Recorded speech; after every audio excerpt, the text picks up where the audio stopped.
ആരാധന ആരാധന ഹല്ലേലൂയ ഹല്ലേലൂയ യേശുവേ ആരാധന ഹല്ലേലൂയ ഹല്ലേലൂയ യേശുവേ ദുരിതങ്ങളൂടെ കടന്നു പോകുന്ന മക്കളുടെ ദുരിതങ്ങളെ ഏറ്റെടുക്കണമേ എന്ന് പ്രാർത്ഥിക്കുന്നു ഹല്ലേലൂയ ഹല്ലേലൂയ മഹത്വം ആരാധന ആരാധന ഹല്ലേലൂയ ഹല്ലേലൂയ യേശുവേ ആരാധന ഹല്ലേലൂയ മഹത്വം ആരാധന ആരാധന യേശുവേ ഹല്ലേലൂയ ഹല്ലേലൂയ ആരാധന യേശുവേ ആരാധന ആരാധന ആരാധന യേശുവേ യേശുവേ സ്തുതി യേശുവേ ആരാധന യേശുവേ നന്ദി ആരാധന ആരാധന യേശുവേ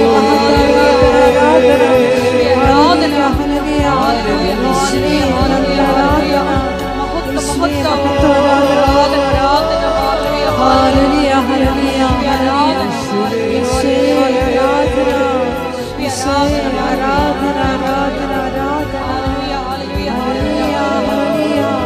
യേശുവേ ആരാധന മഹത്വം ആരാധന ആരാധന ഹല്ലേലൂയ ഹല്ലേലൂയ ആരാധന യേശുവേ ആരാധന യേശുവേ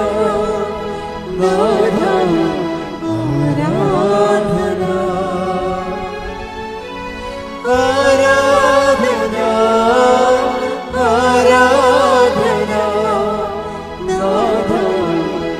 ആരാധന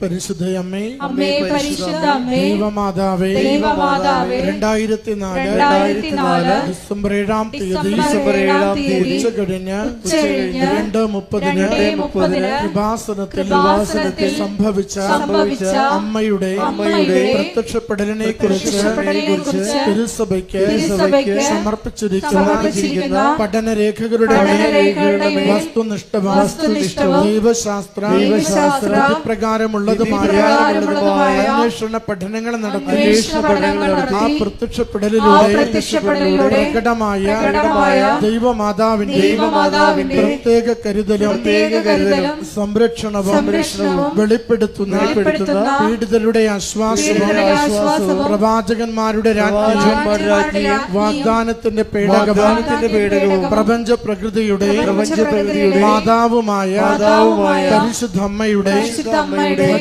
ഭക്തി തിരുസഭയിൽ കൂടുതൽ പ്രചരിച്ച് ജീവിതത്തിന്റെ ദുരന്ത അവസ്ഥകളിൽ അകപ്പെട്ട് കഴിയുന്ന അനേകായിരം മക്കൾക്ക് ദൈവത്തിന്റെ സാന്നിധ്യവും സന്ധിപ്പും കൂടുതൽ അനുഭവിക്കുക വഴി ആത്മീയ വിശുദ്ധിയും ദൈവശക്തിയും കൈവരിക്കുവാൻ ഞങ്ങളുടെ കുടുംബങ്ങളെ ഇടയാക്കണമേ. ഒരുമിച്ച് സ്തുതിച്ച് പ്രാർത്ഥിക്കാം. ഹല്ലേലൂയ. യേശുവേ സ്തുതി ആരാധന മഹത്വം കർത്താവേ. ഈശോയെ അവിടുത്തെ സന്നിധിയിലേക്ക് സമർപ്പിക്കുന്ന ഓരോ പ്രാർത്ഥനകളെയും കനിവാർന്ന് സ്വീകരിക്കണമേ കർത്താവേ. കുടുംബങ്ങൾക്ക് സമാധാനം നൽകണമേ, രോഗങ്ങൾക്ക് സൗഖ്യം നൽകണമേ, ജീവിത പ്രശ്നങ്ങൾക്ക് പരിഹാരം നൽകണമേ, പരീക്ഷകൾക്ക് വിജയം നൽകണമേ, വിദേശത്ത് പോകുവാൻ തടസ്സം മാറ്റി കൊടുക്കണമേ, സന്താന സൗഭാഗ്യം നൽകണമേ, വിവാഹം ഒരുക്കി നൽകണമേ. യേശുവേ എല്ലാ ക്ലേശങ്ങളും മാറ്റി അവിടുത്തെ നാമത്തെ സ്തുതിച്ച് ജീവിക്കുവാൻ സഹായിക്കണമേ. ഹല്ലേലൂയ. യേശുവേ ആരാധന ആരാധന ആരാധന ആരാധന മഹത്വം കർത്താവേ. സ്തുതി കർത്താവേ. ആരാധന ആരാധന കർത്താവേ.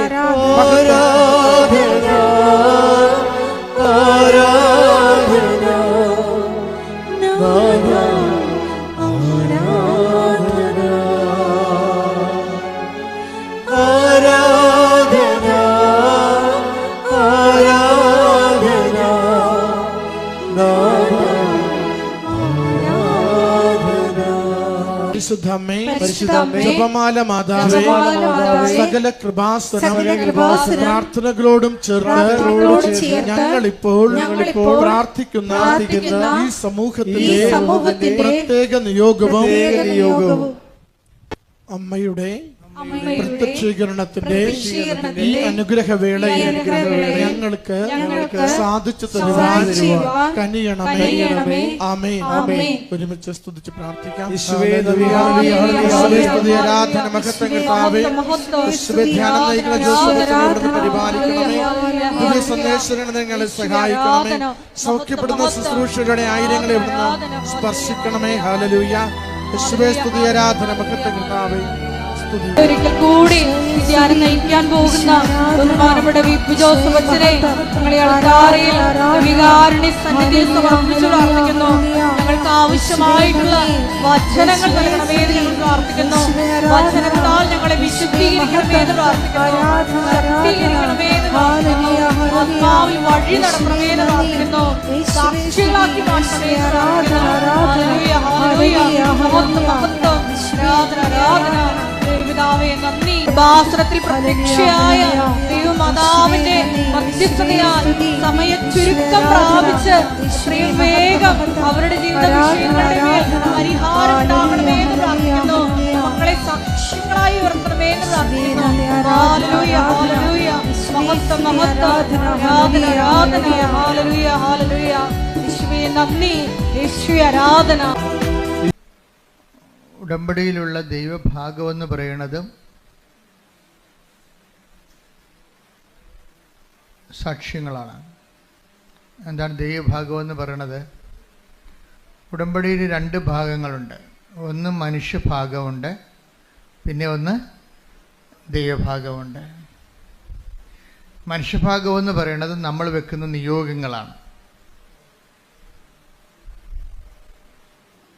ദൈവഭാഗം എന്ന് പറയുന്നത് ആ നിയോഗത്തിൻ്റെ മേൽ ദൈവം എടുക്കുന്ന നടപടികളാണ്. ആ ദൈവഭാഗമാകുന്നത് നമ്മളത് സുവിശേഷത്തിൻ്റെ പ്രചാരണത്തിന് വേണ്ടി നമ്മളത് പൊതുജന സമക്ഷം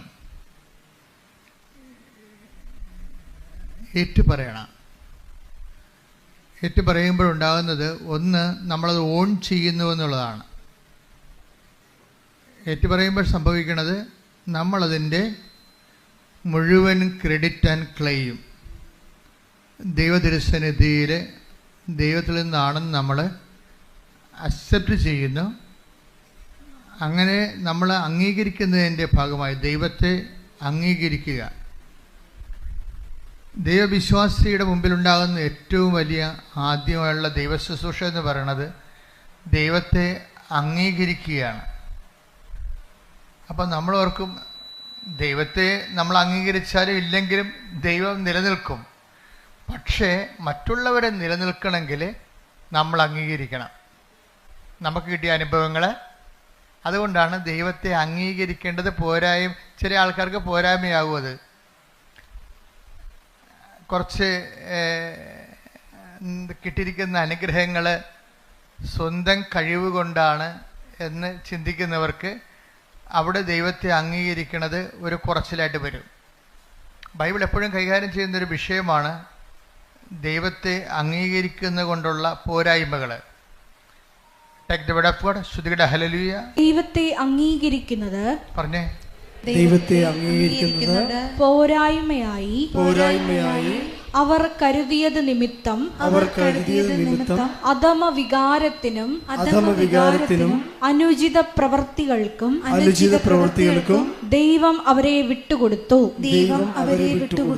അപ്പൊ 2 കാര്യങ്ങളാണ്. ദൈവത്തെ നമ്മൾ അംഗീകരിച്ചില്ലെങ്കിൽ അത് നമ്മൾ വരുന്നൊരു അപകടം എന്ന് പറയണത് നമ്മൾ ദൈവത്തെ അംഗീകരിക്കുന്നില്ല എന്നുള്ളത് പലപ്പോഴും നമ്മൾ അറിയുന്നില്ല എന്നുള്ളതാണ്. അതുകൊണ്ടാണ് വചനം പറയണത് അറിയാവുന്ന വിചാരിക്കുന്നവൻ അറിയേണ്ടത് അറിയുന്നില്ല എന്ന് പറയും. നമ്മൾ ദൈവത്തെ അംഗീകരിക്കുന്നില്ല എന്നുള്ള കാര്യം നമ്മൾ അറിയുന്നില്ല എന്നുള്ളതാണ് ഇതിൻ്റെ ഒരു ദുരന്തം. Take the word of God. അറിയേണ്ടവൻ അറിയുന്നുവെന്ന് വിചാരിക്കുന്നവൻ. 1 കൊരിന്ത്യർ 8:2. അറിവുണ്ടെന്ന് ഭാവിക്കുന്നവൻ, പറഞ്ഞേ, അറിവുണ്ടെന്ന് ഭാവിക്കുന്നവൻ അറിയേണ്ടത് അറിയുന്നില്ല. അപ്പൊ നമുക്ക് ഉണ്ടാകാവുന്ന ഒരു ദുരന്തം, ഒരു നിശബ്ദ ദുരന്തം, ഒരു സൈലന്റ് ട്രാജഡി എന്ന് പറഞ്ഞാൽ എന്താ? നമ്മൾ ദൈവത്തെ അംഗീകരിക്കുന്നില്ല എന്നുള്ളത് നമ്മൾ അറിയുന്നില്ല. നമ്മൾ ദൈവത്തെ അംഗീകരിക്കുന്നതില്ല എന്നുള്ളത്. അപ്പം നിങ്ങൾ ഓർക്കും, അംഗീകരിക്കാതെ നമ്മളിവിടെ വന്ന് ഇങ്ങനെ ധ്യാനം കൂടുമോ? ധ്യാനം കൂടാം, പക്ഷെ ദൈവത്തെ അംഗീകരിക്കാതിരിക്കാം. ധ്യാനം കൂടുന്നതും ദൈവത്തെ അംഗീകരിക്കുന്നതും രണ്ട് വിഷയമാണ്. നിങ്ങൾക്ക് എന്തെങ്കിലും ഒരു മേൽഗതി ഉണ്ടായാൽ നിങ്ങൾ സാക്ഷ്യം പറയാൻ താമസിക്കുന്നുവെങ്കിൽ അതിൻ്റെ അർത്ഥം അത് ഈ പ്രാർത്ഥിച്ചില്ലെങ്കിൽ നടക്കുമായിരുന്നല്ലോ എന്നുള്ള ചിന്തയാവാം. അത് ഞാൻ മാത്രമല്ലല്ലോ, പ്രാർത്ഥിക്കാത്തവരൊക്കെ PSC റാങ്ക് ലിസ്റ്റ് കയറിയല്ലോ എന്ന് സ്വാഭാവികമായിട്ട് വരാം. പക്ഷെ ദൈവത്തെ മഹത്വപ്പെടുത്തുക എന്നുള്ളത് ദൈവത്തെ അംഗീകരിക്കുന്നവരുടെ മാത്രമായിട്ടുള്ള ഒരു ഓപ്ഷനാണ്.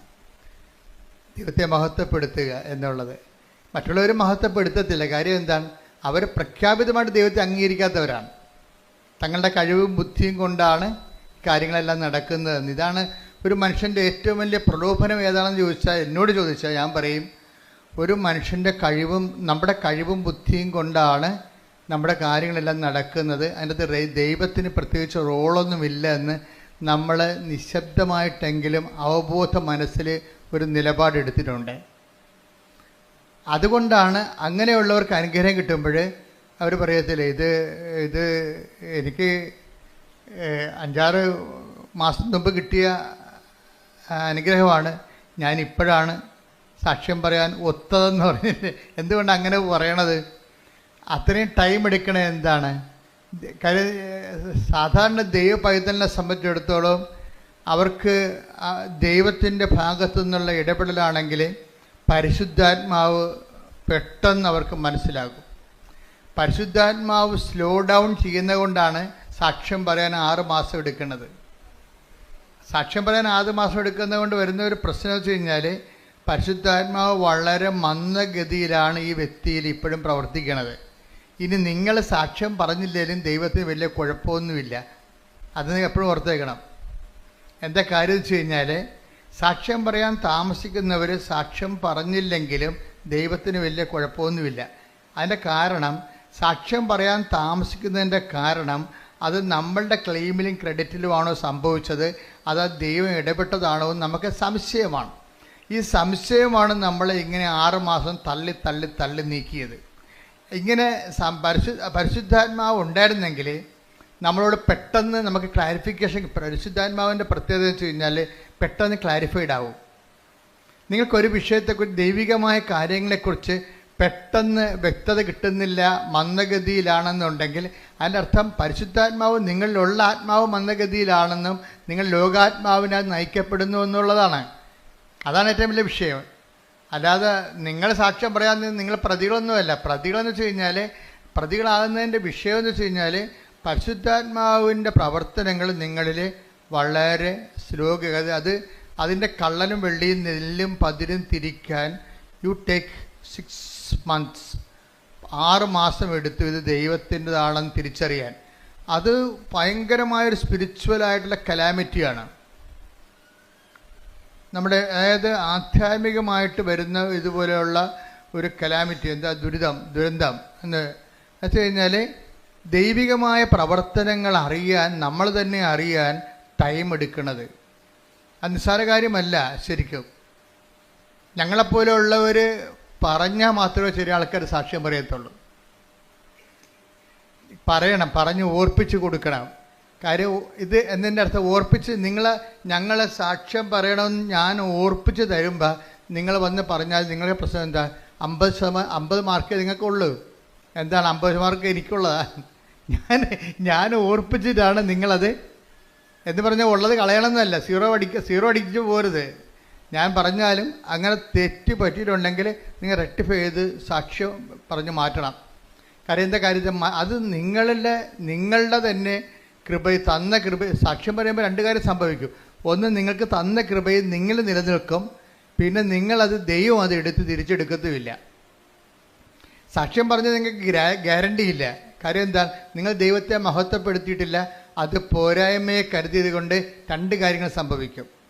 ദൈവത്തെ മഹത്വപ്പെടുത്തിയില്ലെങ്കിൽ 2 കാര്യങ്ങൾ സംഭവിക്കുമെന്ന് ബൈബിൾ പറയണത്. റോമ 1:28. ഒന്നെന്താണ്? നിങ്ങൾ അധമ വികാരങ്ങൾ കേൾപ്പിക്കപ്പെടും. എന്ന് വെച്ചാൽ ദൈവത്തെ നിരക്കാത്ത വികാരം ഉണ്ടാവും. ഇതൊക്കെ ഇമോഷണലായിട്ട് പെരുമാറും. ഇപ്പോൾ ഒരു ജെയ്സൺ എന്ന് പറയുന്ന സഹോദരൻ്റെ സാക്ഷ്യമാണ് ഈ ആഴ്ചത്തെ ഏറ്റവും വലിയ സാക്ഷ്യവും തോന്നണം. അപ്പോൾ ജെയ്സൺ പറഞ്ഞത്, ഞാൻ വൈഫാണ് ഉടമ്പടി എടുത്തത്, ഞാൻ അവളുടെ കൂടെ വന്നു എന്നുള്ള കാര്യം സത്യമാണ്. എൻ്റെ വിഷയമാണ് അതിൻ്റെ അകത്ത് പറയണത്. വൈഫിൻ്റെ കാര്യം പറയുന്നുണ്ടെങ്കിലും വൈഫിനെ കൊണ്ടാണ് ഉടമ്പടി എടുപ്പിച്ചിരിക്കുന്നത്. അപ്പോൾ എനിക്ക് എൻ്റെ ഒരു വർക്കെന്ന് പറയുന്നത്, ഞാനൊരു നല്ല ഷെഫാണ്. അതിൻ്റെ ഒരു ഇൻ്റർനാഷണലി ക്വാളിഫൈഡ് ഷെഫാണത്. അപ്പോൾ അതുകൊണ്ട് അയാൾക്ക് നല്ലവണ്ണം ഭക്ഷണം പാകം ചെയ്യാൻ നല്ലവണ്ണം അറിയാം. ഏത് പട്ടിക്കാട്ടി കൊണ്ടുപോയി ഒരു ഹോട്ടലിട്ടാലും പട്ടാളം പോലെ ആൾ കയറും. കാര്യം ഭക്ഷണം രുചികരമായിട്ട് ചെയ്യാൻ അറിയാവുന്നതുകൊണ്ട്. അപ്പം അതുകൊണ്ട് അയാൾക്ക് നല്ല കോൺഫിഡൻസ് ആണ്. അദ്ദേഹത്തിൽ നല്ല കോൺഫിഡൻസ്.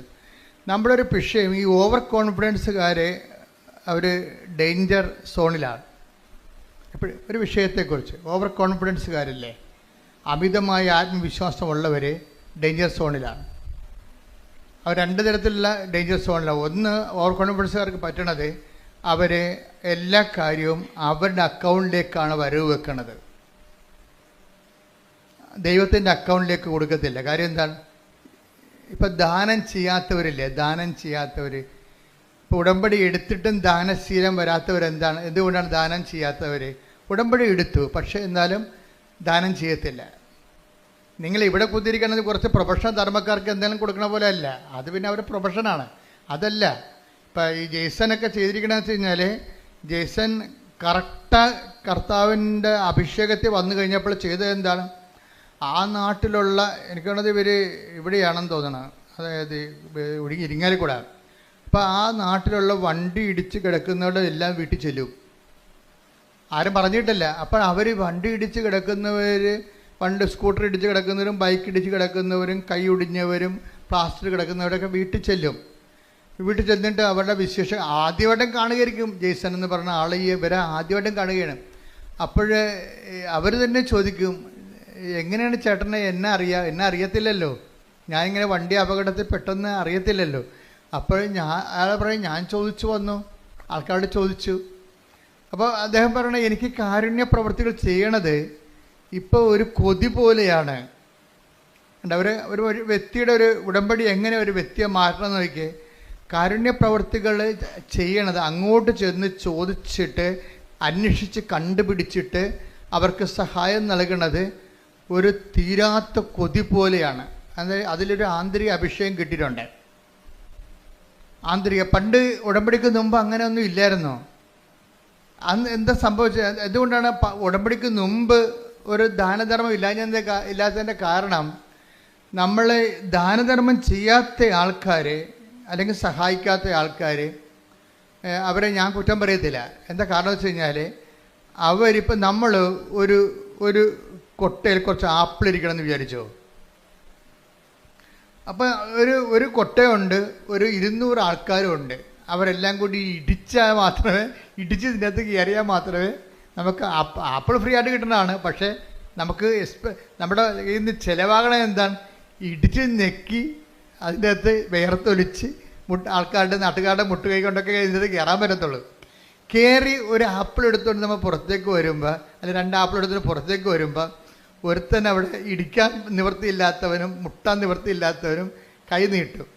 കൈ നീട്ടുമ്പോൾ പറയും, ഞാൻ ഇടിച്ചാൽ വാങ്ങിച്ചത്, നിങ്ങൾ ഇടിച്ച് വാങ്ങിച്ചോളാൻ പറയും.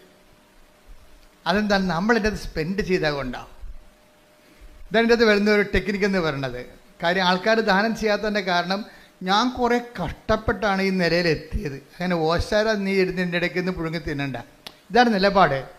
ഉടമ്പടിയിൽ വരുമ്പോൾ ഈ എല്ലാവരുടെയും മനസ്സിലിരിക്കുന്ന ഒരു രഹസ്യ നിലപാടെന്ന് പറയണത്, ദാനം ചെയ്യാത്തതിൻ്റെ കാരണം, ഞാൻ കുറേ കഷ്ടപ്പെട്ടാണ് പഠിച്ചാണ് ഇവിടം വരെ എത്തിയത്. നീയും അതുപോലെ. അപ്പോൾ ഒരു നീതിബോധം അതിൻ്റെ അകത്തുണ്ട്, ഒരു നീതിബോധമുണ്ട്. പക്ഷെ ഇത് ദൈവത്തിൻ്റെ നീതിയല്ല. ദൈവത്തിൻ്റെ നീതി ഭയങ്കര വ്യത്യാസമുണ്ട്. അതുകൊണ്ട് കർത്താവ് പറയണത്, ചോദിക്കുന്നവർക്കൊക്കെ കൊടുക്കാൻ പറയും. അപ്പോൾ നമ്മൾ പറയും, അങ്ങനെ ചോദിക്കുന്നവർക്കൊക്കെ ഒന്നും കൊടുക്കാൻ പറ്റത്തില്ല. കാര്യം ഇവനൊക്കെ മനുഷ്യനെ പറ്റിക്കാൻ വേണ്ടി ഇരിക്കുകയാണ്. നമ്മൾ കൊടുത്താലേ, നമ്മൾ കൊടുക്കണത് കൊണ്ട് വേറെ ആൾക്കാർ പോയി വെള്ളം അടിക്കുകയുള്ളെന്ന് പറയും. അത് നമ്മളെ പിടിച്ചിരിക്കാൻ വേണ്ടി നമ്മൾ പറയണതാണ്. നമ്മൾ ധർമ്മക്കാർക്ക് ചില ആൾക്കാർ പൈസ കൊടുക്കത്തില്ല. എന്താ കൊടുക്കാതെ ചോദിക്കാൻ പറയാം, നമ്മൾ കൊണ്ട് വെള്ളം കുടിക്കുമെന്നും. അപ്പോൾ ഈ ഒക്കെ CBI അന്വേഷണമാണ് ഇയാൾ വിചാരിക്കുന്നത്. അപ്പം നമ്മൾ കൊടുക്കുന്ന കാശ് കൊണ്ട് അയാൾ വെള്ളം അടിക്കുന്നുണ്ടോ ഇല്ലയോ എന്നറിയാൻ വേണ്ടി. ഇതൊന്നുമല്ല, പുള്ളിക്കത് കൊടുക്കാൻ കഴിയത്തില്ല. അതുകൊണ്ട് ഈശോ എന്താ പറയുക വെച്ചാൽ ചോദിക്കുന്നവർക്കൊക്കെ കൊടുക്കാൻ പറയും. നോൻപ് കാലത്ത് നമ്മൾ ശ്രദ്ധിക്കണം. ടേക്ക് ദ ബെഡ് ഓഫ് ശ്രദ്ധിക്കട്ടെ. ഹല്ലേലൂയ, യേശുവേ നന്ദി, ഹല്ലേലൂയ, ഹല്ലേലൂയ, ഹല്ലേലൂയ, ഹല്ലേലൂയ, ഹല്ലേലൂയ. യേശുവേ ആരാധന, ആരാധന, ആരാധന. മത്തായി 5:42 ചോദിക്കുന്നവന് കൊടുക്കുക, ചോദിക്കുന്നവന് കൊടുക്കുക, വായ്പ വാങ്ങാൻ ഇച്ഛിക്കുന്നവനിൽ നിന്ന് ഒഴിഞ്ഞു മാറരുത്. പക്ഷെ എൻ്റെ പ്രോബ്ലം വെച്ച് കഴിഞ്ഞാൽ ഇത് നമുക്ക് തോന്നുന്നു ഇത് ശരിയല്ലല്ലോ ഈ പറയണത്. ചോദിക്കുന്നതിനൊക്കെ കൊടുക്കാൻ പറ്റുമോ? വായ്പ വാങ്ങാൻ വരെ പറയുന്നവർക്ക് ഒഴിഞ്ഞു മാറിയാൽ നമ്മളൊക്കെ പിന്നെ അവസാനം നമ്മൾ തന്നെ അടക്കേണ്ടി വരികയില്ലേ? ഇതൊക്കെ ശരിയാ, മാനുഷ്യമായി പറഞ്ഞ ഇതെല്ലാം ശരിയാണ്. സുവിശേഷം മാനുഷ്യമായ നിലപാടിന് എതിരാണ്. എന്താ കാര്യം? സുവിശേഷ നീതി എന്ന് പറയുന്നത് മാനുഷിക നീതി, ലോകരാജ്യത്തിൻ്റെ നീതിയല്ല. ഇതൊരു ഭരണഘടനയിൽ ഇങ്ങനെ നമുക്ക് പറയുന്നത് കുഴപ്പമില്ല, കോടതിയിലൊക്കെ ഇത് വിലപ്പോവും. പക്ഷേ ദൈവത്തിൻ്റെ മുമ്പിൽ വിലപ്പോകത്തില്ല. കാര്യം എന്താണ്? ദൈവത്തിൻ്റെ മുമ്പിൽ വിലപ്പോകുന്നത് ദൈവരാജ്യത്തിൻ്റെ നീതിയാണ്. കർത്താവ് സംസാരിക്കുന്നത് ദൈവരാജ്യത്തിൻ്റെ നീതിയുടെ ലെവലിലാണ് സംസാരിക്കുന്നത്. അതുകൊണ്ടാണ് സുവിശേഷം ചിലർക്ക് മനസ്സിലാകാത്തതിൻ്റെ കാരണം. ദൈവരാജ്യ നീതി, അതാണ് ദൈവരാജ്യം ഭക്ഷണവും പാനീയവും അല്ലെന്ന് പറഞ്ഞിട്ട് എന്താ പറയണത്? നീതിയും സമാധാനം. അത് ദൈവരാജ്യത്തെ എവിടെപ്പോൾ ശ്രുതികട. ഹല്ലേലൂയ, ഹല്ലേലൂയ, ഹല്ലേലൂയ, ഹല്ലേലൂയ, ഹല്ലേലൂയ. യേശുവേ നന്ദി, യേശുവേ സ്തുതി. ഹല്ലേലൂയ, ഹല്ലേലൂയ, ഹല്ലേലൂയ, ഹല്ലേലൂയ. റോമ 14:17 ദൈവരാജ്യം എന്നാൽ ദൈവരാജ്യം എന്നാൽ ഭക്ഷണവും പാനീയവുമല്ല, പ്രത്യുത നീതിയും സമാധാനവും പരിശുദ്ധാത്മാവിലുള്ള സന്തോഷവുമാണ്. അപ്പൊ ഈ നീതിക്ക് സന്തോഷം നമ്മുടെ ജഡിക സന്തോഷമല്ല, മറിച്ച് എന്താണ്? ഇപ്പം ഒരാൾ ഒരു സംഭവം, നമുക്കൊരു ഉടുപ്പ്, 2 ഉടുപ്പുള്ളവന് ഒന്ന് കൊടുത്തില്ലാത്തതിന് കൊടുത്തു കഴിയുമ്പോൾ നമുക്കൊരു സന്തോഷം ഉണ്ടാവും. 2 സന്തോഷം ഉണ്ടാവും. ഒന്ന് നമ്മുടെ അലമാരി സാധനം പോയി കിട്ടിയില്ല എന്ന സന്തോഷമുണ്ട്. കുറേ സാധനം ഇരിക്കുമ്പോഴേ നമ്മൾ അലമാരി തുറക്കുമ്പോഴേ ഉടുപ്പിനൊക്കെല്ലാം നമ്മളുടെ ബഹുമാനമാണല്ല, നമ്മുടെ കാൽച്ചോട്ടി വന്ന് വീഴുമല്ല അത്. അപ്പോൾ വീട്ടുകാർ വിഷം ഉണ്ടാക്കി, ഇത് ആർക്കും കൊടുക്കാൻ പാടില്ലേ എന്ന് വെച്ചാൽ അപ്പോൾ പറഞ്ഞാൽ നമ്മൾ പറയും ഇത് കണ്ടുമുട്ടേണ്ട ആൾക്കാരെ. ഇപ്പം എല്ലാവർക്കും ആവശ്യത്തിന് ഡ്രസ്സാണെന്ന് നമ്മൾ പറയും. എന്നാലും കുറച്ച് കഴിയുമ്പോൾ അലമാരി തിങ്ങുമ്പോൾ പറയും ഒരു അലമാരി മേടിക്കാം.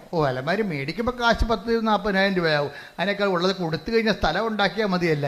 ആ ഒരു സന്തോഷം ഉണ്ടാകും കൊടുക്കുമ്പോൾ. അലമാരി കാലിയാകുമെന്നുള്ള സന്തോഷം, അത് ജഡിക സന്തോഷമാണ്, ദൈവരാജ്യത്തിൻ്റെ അല്ല.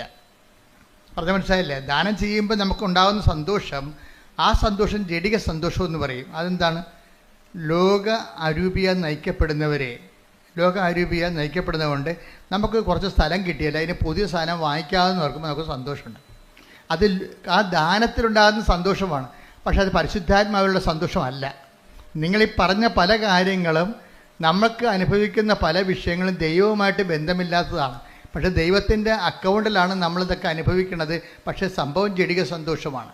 വളരെ സൂക്ഷ്മതയോടെ കൈകാര്യം ചെയ്യേണ്ട വിഷയമാണ് ദൈവരാജ്യം.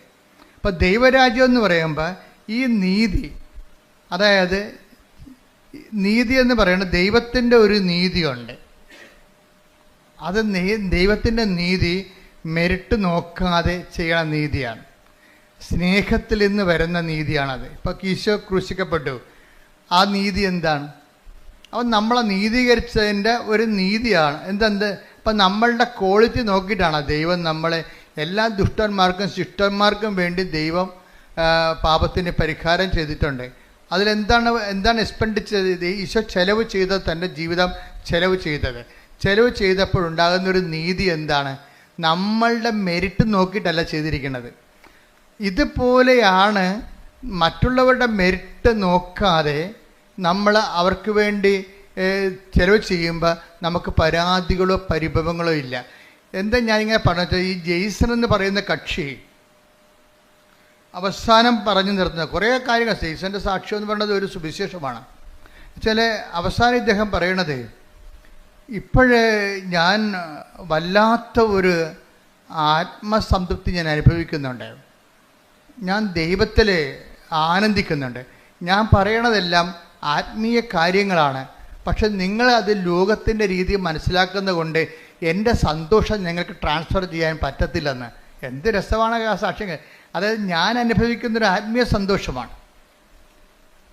ഇങ്ങനെ ആൾക്കാരെ കണ്ട് തിരക്കി പിടിച്ചൊക്കെ ഞാൻ ചെല്ലുമ്പോൾ എന്നിട്ട് ജയ്സൺ പറയും, ഇപ്പോഴേ എനിക്ക് തോന്നണത്, അദ്ദേഹത്തിൻ്റെ സ്വന്തം ഇൻട്രോസ്പെക്ഷൻസ് ഒത്തിരി ഉണ്ട് അതിൻ്റെ അകത്ത്.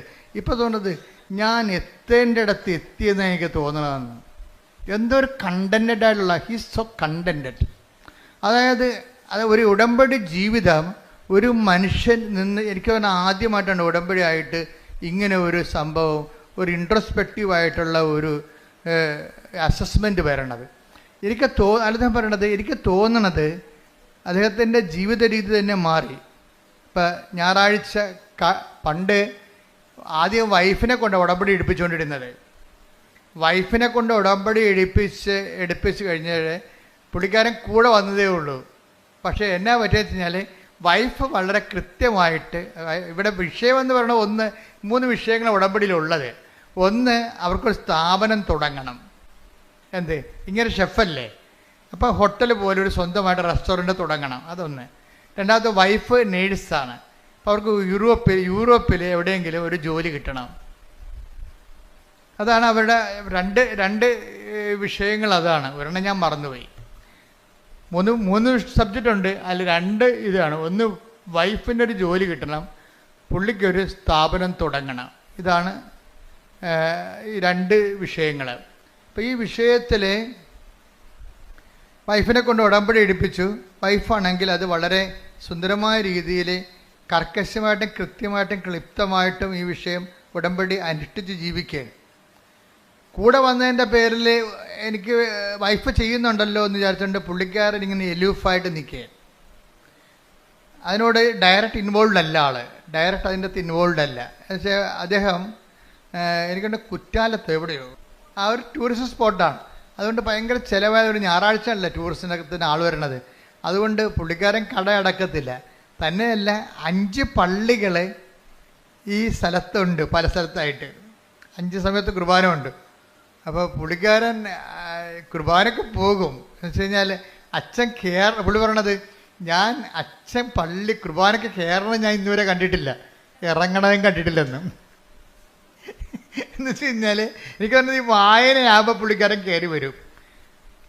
അച്ഛൻ കുർബാന സ്വീകരണത്തെ സമയമാകുമ്പോൾ പുള്ളി ഇറങ്ങിപ്പോവും, പ്രസംഗം കഴിയുമ്പോൾ പോവും. അപ്പോൾ വെച്ചാൽ ദൈവത്തിന് എന്തോ ഞാനിവിടെ ഉണ്ട്, ഈ പരിസരത്ത് തന്നെ ഞാനുണ്ട് എന്ന് ദൈവത്തിന് ഒരു അറ്റൻഡൻസ് കൊടുക്കാൻ വേണ്ടി വന്നതാണ്.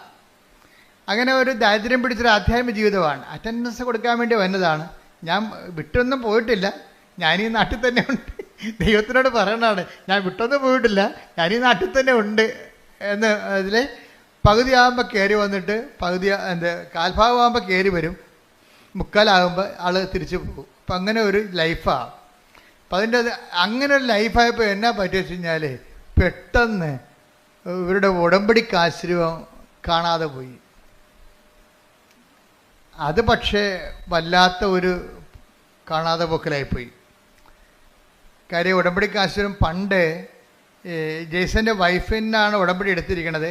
അവരൊരു പൊന്നുപോലെ ഇങ്ങനെ താലി പോലെ ഇങ്ങനെ നെഞ്ചിലിട്ടുകൊണ്ട് നടന്ന സംഭവമാണ്. പക്ഷെ അത് കാണാതെ പോയി.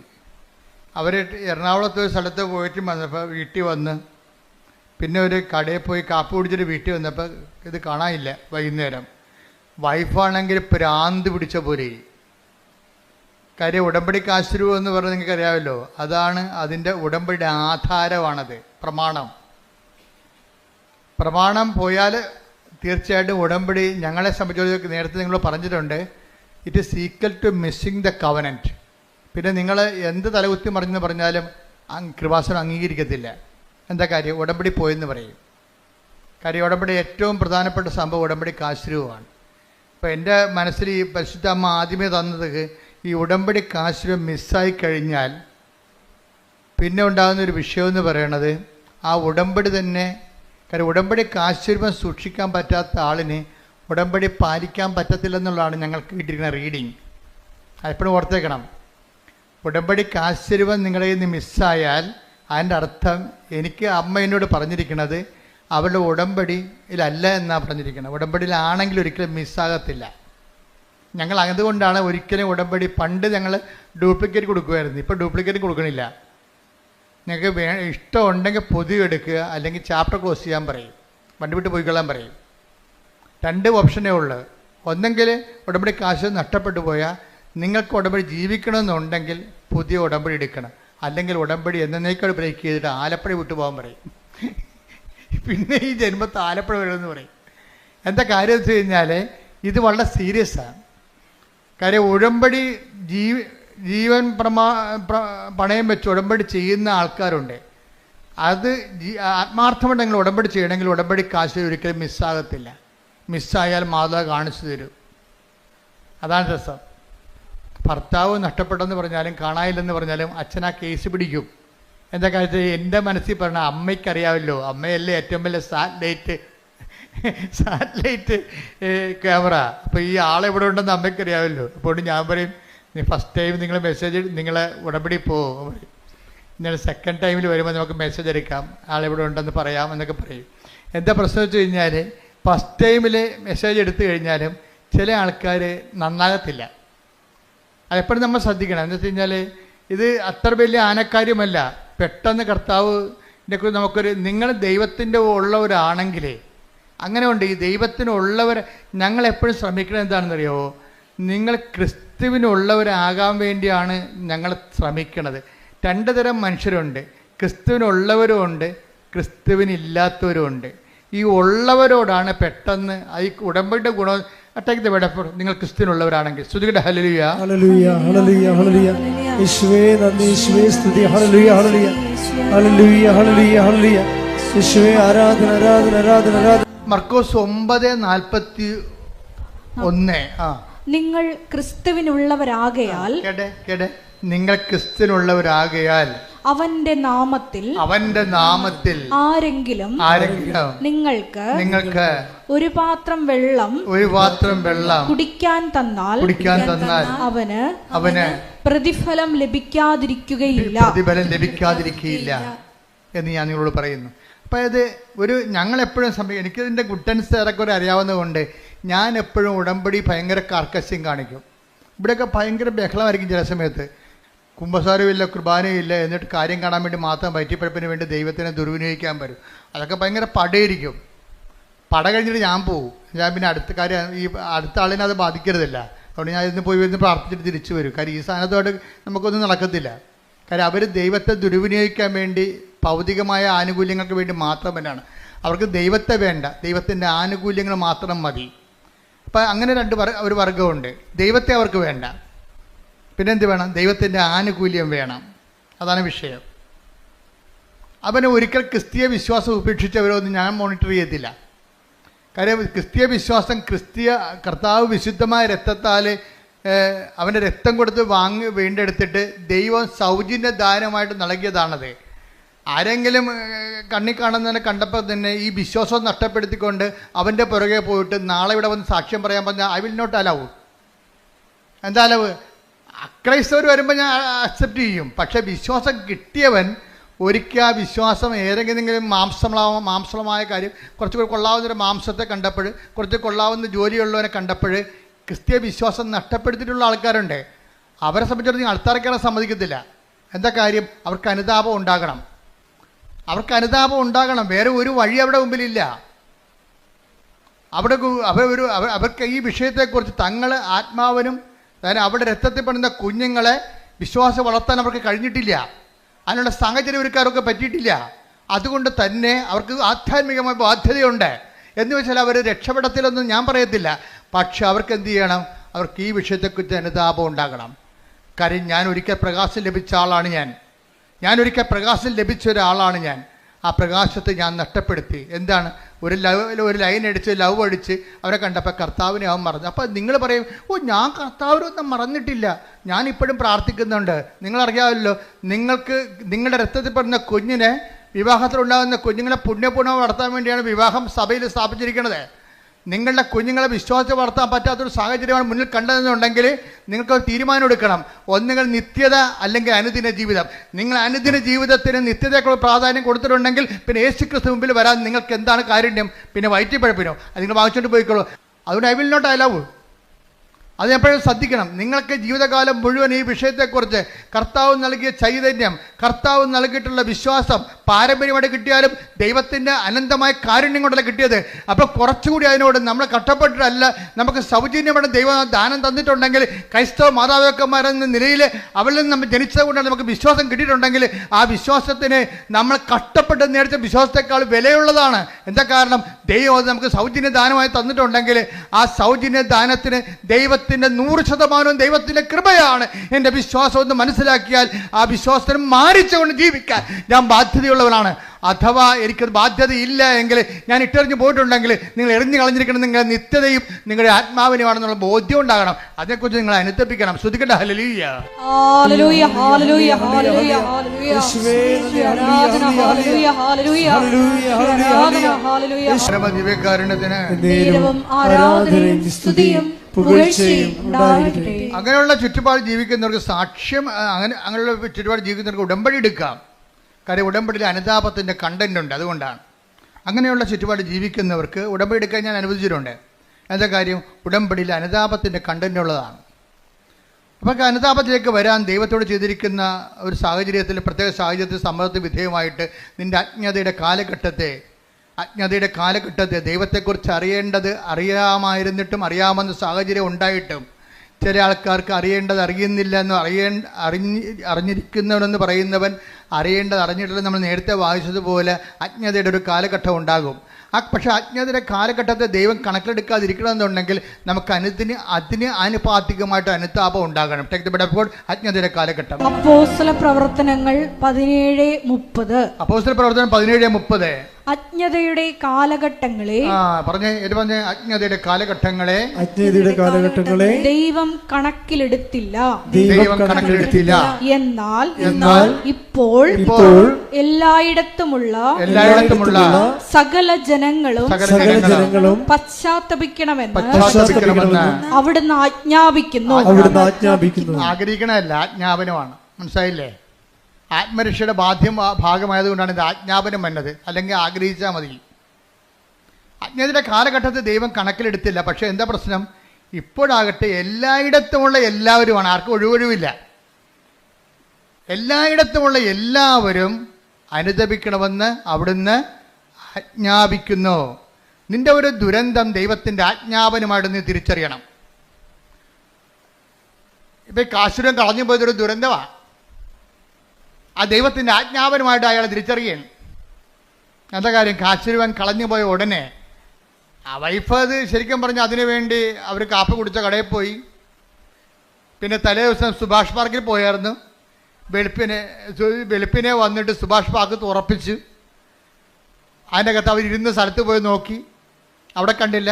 കുറേ കഷ്ടപ്പെട്ട് അവസാനം ഇവിടെ വന്ന് അന്നത്തെ കാലത്ത് ഡ്യൂപ്ലിക്കേറ്റ് വാങ്ങിച്ചുകൊണ്ട് പോയി. ഇന്ന് ഡ്യൂപ്ലിക്കേറ്റ് പോലും ഇല്ലെന്ന് ഓർത്തേക്കണം കേട്ടോ. അങ്ങനെ സംഭവമേ ഇല്ല ഇപ്പം.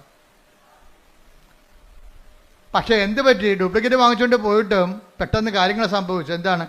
അവർക്ക് അവരുടെ പ്രോസസ്സായിട്ടിരിക്കുകയായിരുന്നാണ്. അവരുടെ വിസ പ്രോസസ്സായിട്ടിരിക്കുകയായിരുന്നു. അത് മൊത്തം അടലപടലാടെ ഇങ്ങനെ പൊളിഞ്ഞു വീണ് എല്ലാം ക്യാൻസലായി. പിറ്റേ ദിവസം അവരയച്ച പത്രം, പിറ്റേ ആഴ്ചയിൽ അവരയച്ച മുഴുവൻ അപേക്ഷ റിജക്റ്റ് ചെയ്ത് അതുപോലെ തന്നെ കൊറിയറിൽ തിരിച്ചു വന്നു. ഇയാൾ ആശ്രയം വെച്ചുള്ള കടകളിൽ കച്ചവടം കുറഞ്ഞു. നോക്കിയാൽ എല്ലാം, അതായത് നമ്മൾക്ക് വരാൻ പോകുന്ന ദുരന്തമാണ്. അജ്ഞതയുടെ കാലഘട്ടത്തിൽ ദൈവം കണക്കിലെടുത്തില്ല. എന്നാൽ ഇപ്പോൾ എല്ലായിടത്തുമുള്ള എല്ലാവരും അനുതപിക്കണമെന്ന്. ഒരു ദുരന്തം വരുമ്പോൾ അനുതാപമാണ് ഉദ്ദേശിക്കുന്നത്. ദുരന്തത്തിൽ എല്ലാ ചെറിയ ഒരു വിശപ്പ് പോലും ഒരു ദുരന്തമാണ്.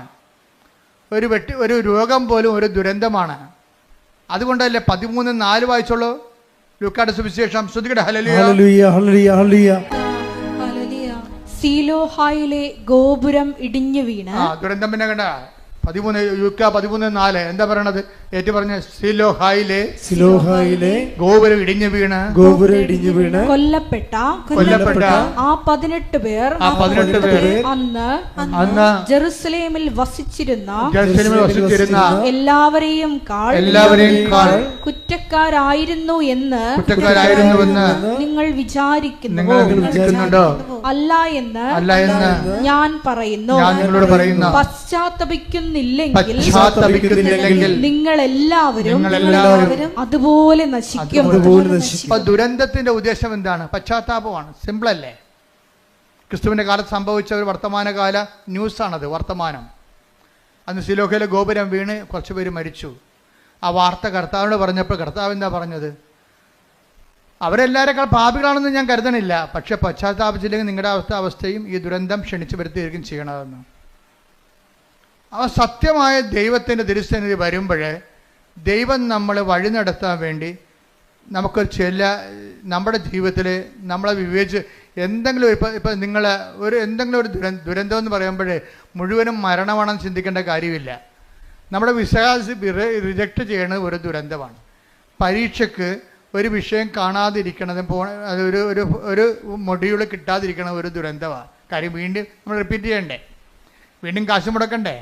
അപ്പോൾ എല്ലാ വിഷയങ്ങളെയും ബൈബിൾ കാണിക്കുന്ന ട്രാജഡീസിനെ എല്ലാത്തിനെയും ഇതുപോലെയുള്ള പരാജയങ്ങളെല്ലാത്തിനെയും ഇതുപോലെ ദൈവം പശ്ചാത്താപത്തിലേക്കാണ് ക്ഷണിക്കണത്. ഇപ്പം എന്താ, ഇവിടെ കാശിന് കളഞ്ഞുപോയി, അതൊരു ദുരന്തമാണ് ശരിക്കും പറഞ്ഞാൽ. കാശിന് കളഞ്ഞുപോയി, അതോടുകൂടി ദുരന്തം പുറപ്പെടാൻ സംഭവിക്കും. വിസ പോയി, വിസ എല്ലാം തിരിച്ചു വന്നു. അതുപോലെ തന്നെ ഹോട്ടലിൻ്റെ അകത്ത് കച്ചവടം കുറഞ്ഞു. അപ്പം അതിന് ജെയ്സൺ പറയണേ എങ്ങനെയാ വെച്ച് കഴിഞ്ഞാൽ ഭാര്യ ഉടമ്പടി ജീവിക്കുന്നുണ്ടെങ്കിലും ഞാൻ ആ വീട്ടിൽ താമസിക്കുന്നുണ്ടല്ലോ, എനിക്കാണെങ്കിൽ ഒരു കുഴപ്പമുണ്ട്, വാ വിളിച്ചാൽ ഞാൻ തെറി പറയുമെന്ന്. അധികം ഓർക്കൊന്നും. അതായത് ഭാര്യ ഉടമ്പടി എടുത്തിട്ടും ഭർത്താവ് തെറി പറയണത്, കാര്യം പുള്ളിക്കാരൻ ആൾക്കാരെ കൊണ്ട് അനുവദിപ്പിക്കണമെന്നുണ്ടെങ്കിലേ, ഇപ്പം ഈ നമ്മുടെ ഭായിമാരല്ലേ ഇപ്പം നമ്മുടെ ഹോട്ടലിലൊക്കെ ഉള്ളത്, അപ്പം നമുക്ക് ഹിന്ദി അറിയാൻ പറ്റില്ല, പിന്നെ തെറിയല്ലേ പറയാൻ പറ്റത്തുള്ളൂ. ഇതാണ് ഇവിടുത്തെ അവസ്ഥ. ഹിന്ദി അറിയാൻ പറ്റാത്ത കൊണ്ട് അവനെ പറഞ്ഞു താമസിക്കാൻ വേണ്ടി തെറി പറയും. അപ്പം ഇങ്ങനെയൊക്കെ ഇതൊന്നും സുവിശേഷമായിട്ട് ജീവിക്കാൻ പറ്റത്തില്ല. നിങ്ങൾ ദ്വയാർത്ഥ പ്രയോഗങ്ങൾ, പിന്നെ വെച്ചുള്ള സംസാരങ്ങൾ, അതുപോലെ തന്നെ എന്താണ് ദൈവത്തിന് നിരക്കാത്ത ഈ സംസാരത്തിനകത്ത് വരുന്ന പാകപ്പിഴകൾ, ഇതൊക്കെ നിങ്ങൾ ശ്രദ്ധിക്കണം വളരെയായിട്ട്. കാര്യം നിങ്ങൾ സുവിശേഷം വായിക്കുകയും സുവിശേഷം പറയുകയും ചെയ്യുന്ന നാവിനെ കൊണ്ടാണ് നിങ്ങൾ ഇതുപോലെയുള്ള. അതുകൊണ്ട് ഈ വിഷയത്തിലൊക്കെ എല്ലാം ദൈവം കുറച്ച് ശരിയാകും, കുറച്ച് ശരിയാകത്തില്ലെന്നല്ല. ദൈവത്തിൻ്റെ ഒരു പ്രശ്നം എല്ലാം ശരിയാകണമെന്ന് തന്നെയാണ്. അപ്പം അതുകൊണ്ട് പ്രാർത്ഥിക്കുക, കർത്താവായ ദൈവമേ, ഉടമ്പടി ഒരു ജീവിതക്രമം എന്ന നിലയിലെ വിശുദ്ധിയോടെ ജീവിക്കുവാൻ എന്റെ ജീവിതത്തിൽ വന്നു പോയിട്ടുള്ള അപരാധങ്ങൾക്ക് അനുതാപത്തോടെ ജീവിക്കുവാൻ എനിക്ക് പശ്ചാത്താപത്തിന്റെ അഭിഷേകം നൽകണമേ. ശ്രദ്ധിക്കട്ടെ.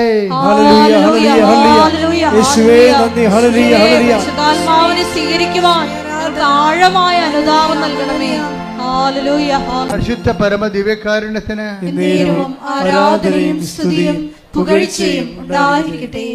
എന്തുകൊണ്ടാണ് അനുതാപം താമസിക്കാൻ കാരണം? എന്താണ് അനുതാപം താമസിക്കാൻ കാരണം? ദൈവത്തെക്കുറിച്ചുള്ള അംബിഗ്വസ് ആയിട്ടുള്ള, അതായത് എന്താണ് അംബിഗ്വസ് എന്ന് വെച്ചാൽ വ്യക്തതയില്ലാത്ത, രണ്ട് ഭാഗവും ശരി, അതും ശരി ഇതും ശരി എന്നൊക്കെ പറയത്തില്ലേ. ദൈവത്തെക്കുറിച്ചുള്ള ക്ലാരിറ്റി ഇല്ലെങ്കിൽ അനുതാപം താമസിക്കും. ഇപ്പം ദൈവവിശ്വാസം എന്ന് പറയണതേ ഭയങ്കരമായ ഒരു കൃപയാണ് ശരിക്കും പറഞ്ഞാൽ. എനിക്ക് തോന്നുന്നത് ദൈവത്തെ വിശ്വസിക്കുകയല്ല, വിശ്വസിക്കുന്ന വിഷയത്തെക്കുറിച്ച് ക്ലാരിറ്റിയാണ് ആവശ്യമുണ്ടാകുക. വിശ്വാസത്തിനേക്കാൾ പ്രധാനപ്പെട്ടതാണ് വിശ്വസിക്കുന്ന വിഷയത്തെക്കുറിച്ചുള്ള വ്യക്തത. വ്യക്തതയില്ലെങ്കിൽ വേദോപദേശങ്ങൾ നൽകും. വിശ്വാസത്തെക്കുറിച്ചോ ദൈവത്തെക്കുറിച്ചോ ഇപ്പം ഞാൻ എന്തുകൊണ്ടാണ് ഞാൻ നിങ്ങളോട് ഇത്രയും ക്ലിയർ കട്ടായിട്ട് പറയണത്? ഞാൻ അമ്മയെ നേരിട്ട് കണ്ടുകൊണ്ടാണ്. അമ്മയെ നേരിട്ട് കണ്ടിട്ടുള്ള എൻ്റെ ശേഷമുള്ള എൻ്റെ നിലപാടുകളും അമ്മയെ കാണുന്നുമുള്ള നിലപാടുകൾക്കും വ്യത്യാസമുണ്ട്. നേരത്തെ കാണുന്നതിന് മുമ്പ് ആൾക്കാരെ കോംപ്രമൈസ് ചെയ്താണ് ഞാൻ സംസാരിച്ചുകൊണ്ടിരുന്നത്. അതിനെക്കുറിച്ച് ഇരിക്കുന്ന പശ്ചാത്താപമുണ്ട്. അതായത് ദൈവത്തെക്കുറിച്ച് വ്യക്തതയില്ലെന്നുണ്ടെങ്കിൽ ആൾക്കാർ ഒത്തുതീർപ്പിന് വിധേയമാകും. അതും ശരി, ആ മതവും ശരി, ഈ മതവും ശരി, അവർ കാണിക്കണത് ശരി, ഇവർ കാണിക്കണത് ശരി. ആൾക്കാർക്ക് ദൈവത്തെക്കാൾ പ്രാധാന്യം കൊടുക്കും. മാധ്യമങ്ങളിലൂടെയൊക്കെ എന്തുമാത്രം പ്ലീസിങ് ആയിട്ടുള്ള കാര്യങ്ങളാണ് മാധ്യമം പ്രാധാന്യം കൊടുക്കുന്നത്. അതിനുവേണ്ടി ഞാൻ ദൈവത്തെ പോലും വിറ്റിട്ട് ജനങ്ങളുടെ കൂടെ കൂടും. ഇത് ദൈവത്തെക്കുറിച്ച് വ്യക്തതയില്ലാത്തതിന് ലക്ഷണമാണിത്. അത് സഭയുടെ ഉന്നത ശ്രേണി ഇരിക്കുന്നവർക്ക് പോലും ഈ അസുഖം വരാൻ സാധ്യതയുണ്ട്. എന്താ കാര്യം? എപ്പോഴും മീഡിയാസിനെ ഇങ്ങനെ കണ്ടുകൊണ്ടിരിക്കുമ്പോൾ ആൾക്കാർക്ക് അപ്പീലിംഗ് ആയിട്ടുള്ള കാര്യങ്ങൾ പറയാൻ വേണ്ടി ബാധ്യസ്ഥമായി പെടുമ്പോൾ ദൈവത്തെ നമ്മൾ തള്ളി മാറ്റിയിട്ട് ജനങ്ങളുടെ കൂടെ കൂടും. ഇതെല്ലാം പറ്റും. വിശ്വാസത്തിൽ ഡൈലൂഷൻ ആകുകയും ചെയ്യും, വ്യക്തത കുറഞ്ഞു പോവുകയും ചെയ്യും, അനുതാപം താമസിക്കുകയും ചെയ്യും. പ്രാർത്ഥിക്കുക. കർത്താവായ ദൈവമേ, വിശ്വാസത്തിൽ വ്യക്തത വരികയും അനുതാപത്തിലെ കൃത്യത ഉണ്ടാകുവാൻ എന്നെ സഹായിക്കണമേ, എന്നെ അനുഗ്രഹിക്കണമേ. ശ്രുതിക്കട്ടെ.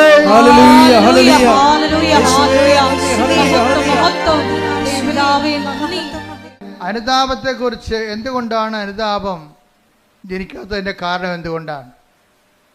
അതിൻ്റെ ഒരു കാരണം ദൈവത്തെക്കുറിച്ച് വ്യക്തതയില്ലാത്തത് കൊണ്ടും വിശ്വസിക്കുന്ന കാര്യത്തെക്കുറിച്ച് കൃത്യതയില്ലാത്തത് കൊണ്ടാണ്. രണ്ടാമത്തേത് എന്തുകൊണ്ടാണ്? ദൈവത്തെ മാറ്റി നിർത്തിക്കൊണ്ടൊരു സ്നേഹം. ഇപ്പം നമ്മൾ സ്നേഹത്തിൻ്റെ ഒരു കുഴപ്പമുണ്ട്. സ്നേഹത്തിന് ഒരു കുഴപ്പമുണ്ട്. സ്നേഹം ഏറ്റവും നല്ലതാണ്, പക്ഷേ എല്ലാ കുഴപ്പം പിടിച്ച സംഭവമാണ്. സ്നേഹം ഇങ്ങോട്ട് വന്നു കഴിഞ്ഞാൽ ചിലർക്ക് സ്നേഹത്തിന് ഓവർ പ്രാധാന്യം വരും. അപ്പം വിവേചനം നഷ്ടപ്പെടും. പൗലോസ് അപ്പോസ്തലനെ പോലും വഴിതെറ്റിച്ചൊരു സംഭവമാണത്. തിമോത്തിയോട് പുള്ളിക്ക് ഭയങ്കര ഇഷ്ടമായിരുന്നു. തിമോത്തിക്ക് ഭയങ്കര വയറുവേദനയായിരുന്നു. അപ്പോൾ ഒരു പ്രാവശ്യം തിമോത്തിയോട് പറഞ്ഞേടാ, വയറുവേദന കൊണ്ട് സഹിക്കാൻ പറ്റണില്ല എന്നൊക്കെ പറഞ്ഞ് പുള്ളിക്കും വയറുവേദന ഉണ്ടായിരുന്ന ആളാണ് ഈ പൗലോസ് അപ്പോസ്തലന്. ആൾസറൊക്കെ ഉണ്ടായിരുന്ന ആളാണ്. അപ്പോൾ ഈ വേദന, തിമോത്തിയുടെ വേദന പുള്ളിക്ക് മനസ്സിലാകും. അപ്പം തിമോത്തിയോട് പറഞ്ഞ്, എടാ അത്ര വേദനയാണെങ്കിൽ ഇത്തിരി വീഞ്ഞു ഉപയോഗിക്കണേ, ഇവിടെ കുഴപ്പമില്ലെന്ന് പറഞ്ഞു. അതാണ് ഇപ്പോൾ വെള്ളം അടിക്കണവന്മാരെല്ലാം പറയണം. പൗലോസ് അപ്പോസ്തലൻ പറഞ്ഞിട്ടുണ്ട് വെള്ളം അടിക്കാമെന്ന്. അത് ഒരു ഇത്തിരി സ്നേഹം കൊണ്ട് ഒരു സാധനം പെശകി വീണത്, ഒരു കോംപ്രമൈസ്, ഒത്തുതീർപ്പ് കാണിച്ചതാണ്. എവിടെയെങ്കിലും ഒത്തുതീർപ്പ് വന്നു കഴിഞ്ഞാൽ പിശാച് അത് കൃത്യമായിട്ട് മുതലെടുക്കും. അതുകൊണ്ടാണ് മറ്റുള്ളവർക്ക് അംബികസ് ഉണ്ടാക്കരുതെന്ന് പറഞ്ഞതിൻ്റെ കാരണം. എവിടെയെങ്കിലും ഒത്തുതീർപ്പ് വന്നാൽ പിശാച് തന്ത്രപരമായിട്ട് നമ്മളത് ഉപയോഗിക്കുകയും ചെയ്യും, മുതലെടുക്കുകയും ചെയ്യും. അതുകൊണ്ട് തന്നെ ഈ വിശുദ്ധയിൽ നിങ്ങൾ സ്നേഹം കൂടുമ്പോൾ ആ സ്നേഹം കർത്താവ് പറയും എന്താണ്, എല്ലാത്തിലുപരിയായി ദൈവത്തെ. അതാണ് വിഷയം പറയണത്. അതുകൊണ്ട് കൽപ്പന വെച്ച് സെസ് ചെയ്യണതിൻ്റെ കാരണം അതാണ്. എന്നെക്കാൾ ഉപരി സ്വന്തം ഭാര്യയെ സ്നേഹിക്കുന്നവൻ ഐ ഡോണ്ട് വാണ്ട്. എന്തുകൊണ്ടാണ് ഈശോയ്ക്ക് ആ വിഷയത്തിൽ കൃത്യതയുണ്ട്. കർത്താവ് അങ്ങനെ പറയാമോ? ഈശോയെ നീ തന്നെയല്ലേ പറഞ്ഞത് ഒരു ശരീരമാണെന്ന്. ഒരു ശരീരമാണെന്ന് നീയല്ലേ തന്നെ പറഞ്ഞതേ. എന്നിട്ട് ഇപ്പം എന്താ പറയണത്? എന്നേക്കാൾ ഉപരി ഈ ഒരു ശരീരത്തിൻ്റെ പേരിൽ സ്നേഹിക്കാൻ പോയാൽ ദൈവത്തെ മാറ്റി നിർത്തിക്കൊണ്ട് വൈഫിനെയോ ഭർത്താവിനെ സ്നേഹിച്ചാൽ ഐ ഡോണ്ട് വാണ്ട് എന്ന് വെച്ച് കഴിഞ്ഞാൽ എന്താ കർത്താവ്? ദൈവത്തിന് ഒന്നാം സ്ഥാനം കൊടുക്കുന്നില്ലെങ്കിൽ നിൻ്റെ സ്നേഹങ്ങളെല്ലാം ശരിക്കും ചോദ്യചിഹ്നമായിട്ട് മാറും. നിസ്സാര കാര്യമല്ല ഇത്.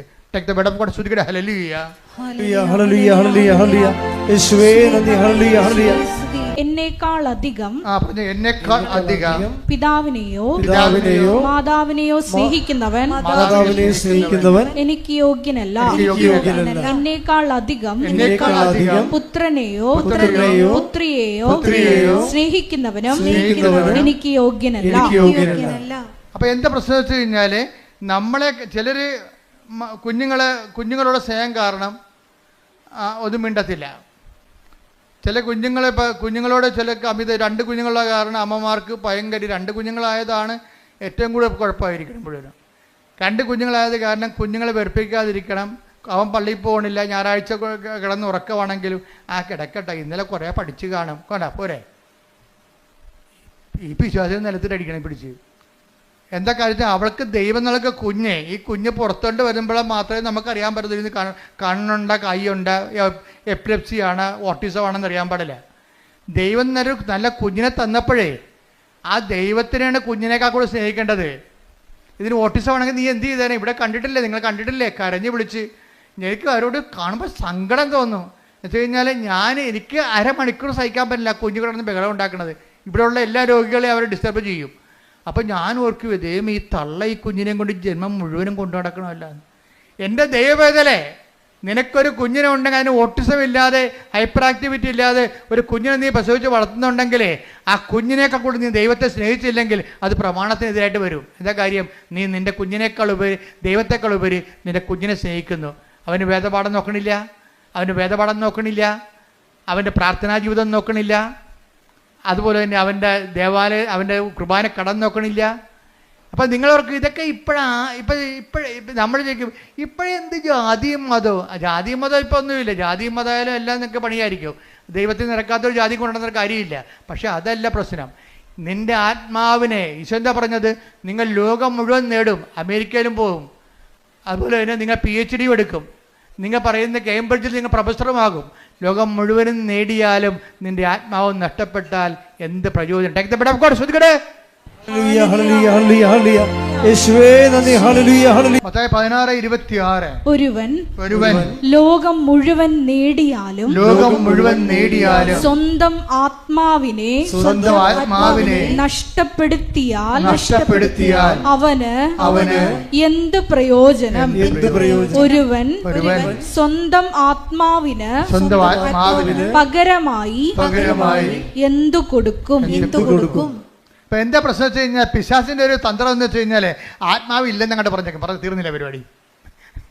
കർത്താവ് കടക്കൽ കൊണ്ട് കത്തി വെച്ചിരിക്കുകയാണ്. വൃക്ഷങ്ങളുടെ വേരിനെ കൊടാലേക്ക് പറഞ്ഞിരിക്കുന്നത് എന്താണ്? നിങ്ങൾ ലോകം മുഴുവൻ നേടിയാലും, എല്ലാവരും മനുഷ്യൻ്റെ പറക്കാൻ ഭാഷ എന്താണ്? അവൻ ആഗ്രഹിക്കുന്ന ലോകം, അവൻ ഉദ്ദേശിക്കുന്ന ലോകം, അവൻ സങ്കല്പിക്കുന്ന ലോകം നേടാൻ വേണ്ടിയല്ലേ? നിങ്ങൾ ഉടമ്പടി എടുത്തിരിക്കുന്ന ഒരു ഉദ്ദേശം എന്താണ്? നിങ്ങൾ സങ്കല്പിക്കുന്ന ലോകം നേടാൻ വേണ്ടിയാണ്. പക്ഷെ കർത്താവ് ചോദിക്കുന്നത് എന്താണ്? ഈ സങ്കല്പിക്കുന്ന നിയോഗങ്ങളെല്ലാം നിറവേറിയാലും ആത്മാവ് നഷ്ടപ്പെട്ടാൽ എന്ത് പ്രയോജനം? അഥവാ ആത്മാവിന് പകരമായി നീ എന്ത് കൊടുക്കും? ശ്രുതികട ഹല്ലേലൂയ, ഹല്ലേലൂയ, ഹല്ലേലൂയ, ഹല്ലേലൂയ. ദൈവം ചിലപ്പോൾ നമ്മൾ ഒരു വീട്ടിലെ ഒരാളെങ്കിലും ഉണ്ടെങ്കിൽ, ഞാൻ പണ്ട് പറയുമായിരുന്നു, നീ ഒരാളെങ്കിലും നിൻ്റെ വീട്ടിലുണ്ടെങ്കിൽ, ദൈവമായിട്ട് ബന്ധമുള്ള ഉണ്ടെങ്കിൽ ദൈവം ആ വീടിനെ കളയത്തില്ല. അതുകൊണ്ടാണ് ഞാൻ ആരെങ്കിലും ഒരാളെങ്കിലും ഉണ്ടെങ്കിൽ ആ വീട് അക്സെപ്റ്റ് ചെയ്യുന്ന കാര്യം എന്താണ്? ഇപ്പോൾ നിങ്ങൾ 4 പേരുണ്ട്, അത് 3 പേരും പോക്കാണെന്ന് വിചാരിച്ചോ, ഒരാളവിടെ ഉണ്ട്. ആ ഒരാളെ പ്രതി ദൈവം ആ വീട് കളയത്തില്ല. ഇപ്പോൾ എൻ്റെ വൈഫിൻ്റെ കാശവും കളഞ്ഞ്, വൈഫിൻ്റെ ജോലിയും പോയി, അവിടെ വീടെല്ലാം കൂപ്പുകുത്തുകയാണ് ഇപ്പോൾ ജെയ്സൻ്റെ. അപ്പോൾ ജെയ്സൻ്റെ വീട് കൂപ്പുകുത്തിയപ്പോൾ ജെയ്സൻ്റെ ശ്രദ്ധയിൽപ്പെട്ട് ഈ സംഭവം എല്ലാം കൈവിട്ട് പോകണമല്ല എന്ന് വിചാരിച്ച്. അപ്പോഴും ഒരാൾ കറങ്ങിത്തിരിഞ്ഞ് ഇയാളെ വീട്ടിൽ വരും. അമ്മ അങ്ങനെ ആളെ സെൻഡ് ചെയ്യും, ഒരാളെ സെൻഡ് ചെയ്യും. അപ്പോൾ ജെയ്സൻ്റെ വീട്ടിൽ വന്നപ്പോൾ ജെയ്സൺ പറഞ്ഞു, ഇപ്പോൾ ഭയങ്കര വലിച്ചിലാ, എൻ്റെ വൈഫിൻ്റെ ജോലിയെല്ലാം റിജക്റ്റായി, പിന്നെ എൻ്റെ ജോലിയും ശരിയാകണില്ല, ഞാൻ ട്രൈ ചെയ്തിട്ടും കിട്ടണില്ല, കടയൊക്കെ വിൽക്കാൻ പോവുകയാണ് എന്ന് പറഞ്ഞു. അപ്പോൾ ഉടനെ അയാൾ പറഞ്ഞേ, കൃപാസനി പോയായിരുന്നു, ഉടമ്പടി എടുത്തായിരുന്നു. ആരെടുത്ത്? വൈഫാണ് എടുത്തിരിക്കണത്. അപ്പോൾ ഉടനെ ഈ ആ കൂട്ടുകാരൻ പറയവേ, ഏയ് നീയല്ലേ എടുക്കേണ്ടതല്ലേ, വൈഫല്ലല്ല എടുക്കേണ്ടത്. തെറ്റിപ്പോയി, എടുത്തപ്പോൾ തെറ്റിപ്പോയി. ജെയ്സൺ ഈ സമയത്ത് സ്കൂട്ടായതാണ്.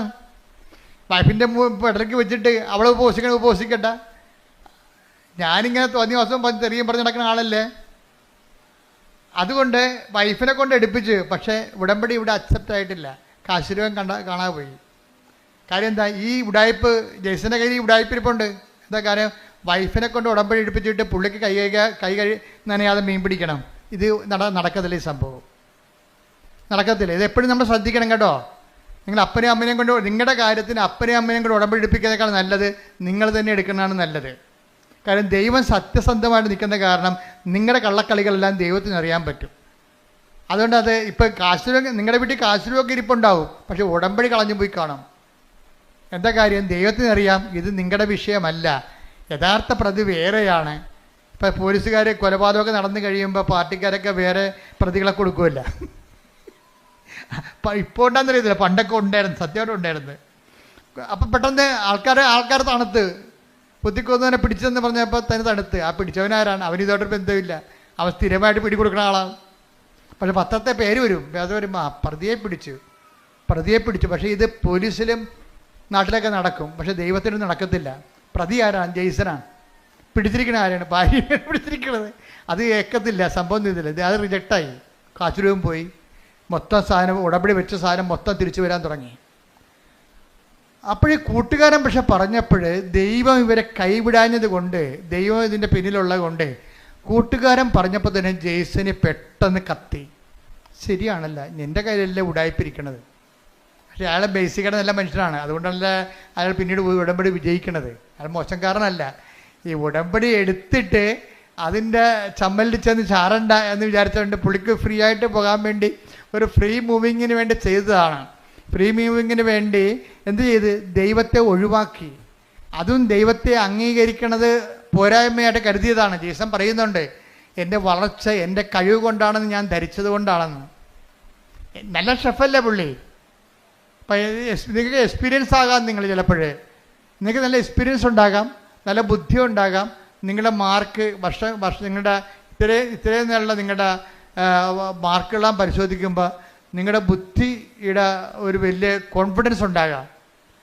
പക്ഷെ ദൈവത്തിന് നിങ്ങൾക്ക് നിങ്ങളുടെ താല്പര്യം ഉണ്ടെന്നുണ്ടെങ്കിൽ, അല്ലാത്തെങ്കിൽ നിങ്ങളിങ്ങനെ ഇതിൻ്റെ പുറകെ പോയി വല്ല ശാസ്ത്രജ്ഞ വല്ലതൊക്കെ ആയിട്ട് കുറച്ചുമ്പോൾ ചത്തുപോകാൻ പറയും. ദൈവമാണ്. പക്ഷെ നിങ്ങൾ ദൈവത്തിന് ആകർഷണമായ എന്തെങ്കിലും കണ്ടൻറ്റ് വൈസ് നിങ്ങളുടെ കുടുംബത്തിലോ ഉണ്ടെങ്കിൽ നിങ്ങൾ ദൈവത്തിൻ്റെ ആളാണ്. അതാണ് ഞാൻ ആദ്യമേ പറഞ്ഞത്. നിങ്ങൾ ക്രിസ്തുവിനുള്ളവരാണെങ്കിൽ അത് ക്രിസ്തു നിങ്ങളെ കൈമോശം വരാതിരിക്കാൻ സൂക്ഷിക്കും. ക്രിസ്തു ഇല്ലെങ്കിൽ പ്രശ്നമൊന്നുമില്ല, ദൈവത്തിന് റിസ്ക് ഇല്ല കാര്യത്തിൽ. എവിടെയെങ്കിലും പോയി തൊലയണമെന്ന് പറയും, നോ പ്രോബ്ലം. ക്രിസ്തുവിനുള്ളതെന്ന് പറഞ്ഞാൽ എന്താണ്? ക്രിസ്തുവിനാലിൻ്റെ വിശുദ്ധമായ രക്തത്താൽ വീണ്ടെടുക്കപ്പെട്ടവനാണ്, വീണ്ടെടുക്കപ്പെട്ടവളാണ് ഞാനെന്ന രീതിയിൽ ക്രിസ്തുവിനോടൊരു വിശ്വാസവും ഒരു സ്നേഹവും ഒക്കെ നമുക്കുണ്ടെങ്കിൽ നമ്മൾ അതിൻ്റെ പേരിൽ നമ്മുടെ ജീവിതം ക്രിസ്തുവിൻ്റെ വാക്കിന് അനപേക്ഷിതമായിട്ട് ക്രമീകരിക്കാൻ ഉദ്ദേശിക്കുന്നവരാണ്. അതിനെ ഉദ്ദേശിക്കാനുള്ള സാധ്യതയുണ്ട്. എപ്പോഴെങ്കിലുമായിട്ട് ഞാൻ ദൈവത്തിലേക്ക് തിരിച്ചു വരും എന്നൊക്കെ ഉള്ളൊരു മാനസിക അവസ്ഥയാണെങ്കിൽ നിങ്ങൾ ക്രിസ്തുവിനുള്ള ആൾക്കാരാണ്. ക്രിസ്തുവുള്ളവരാണെങ്കിൽ എന്തു ചെയ്യും? നിങ്ങളെ ഹെൽപ്പ് ചെയ്യാൻ വേണ്ടി ദൈവം ആരെങ്കിലും നിശ്ചയിക്കും. അങ്ങനെയാണ് ഈ കൂട്ടുകാരൻ ജെയ്സൻ്റെ വീട്ടിൽ വരണത്. ഇപ്പോൾ ജെയ്സൺ പറയും, ശരി നിങ്ങൾ പറഞ്ഞപ്പോഴേക്കും മനസ്സിലായി, എന്നാൽ ഞാൻ പോയി ഉടമ്പടി എടുക്കാമെന്ന് പറഞ്ഞു. അപ്പോൾ ജെയ്സൺ വൈഫിനെയും കൂട്ടി വരും. വൈഫിനോട് പറയും, നമുക്ക് കൃപാസനത്തിൽ പോകാം.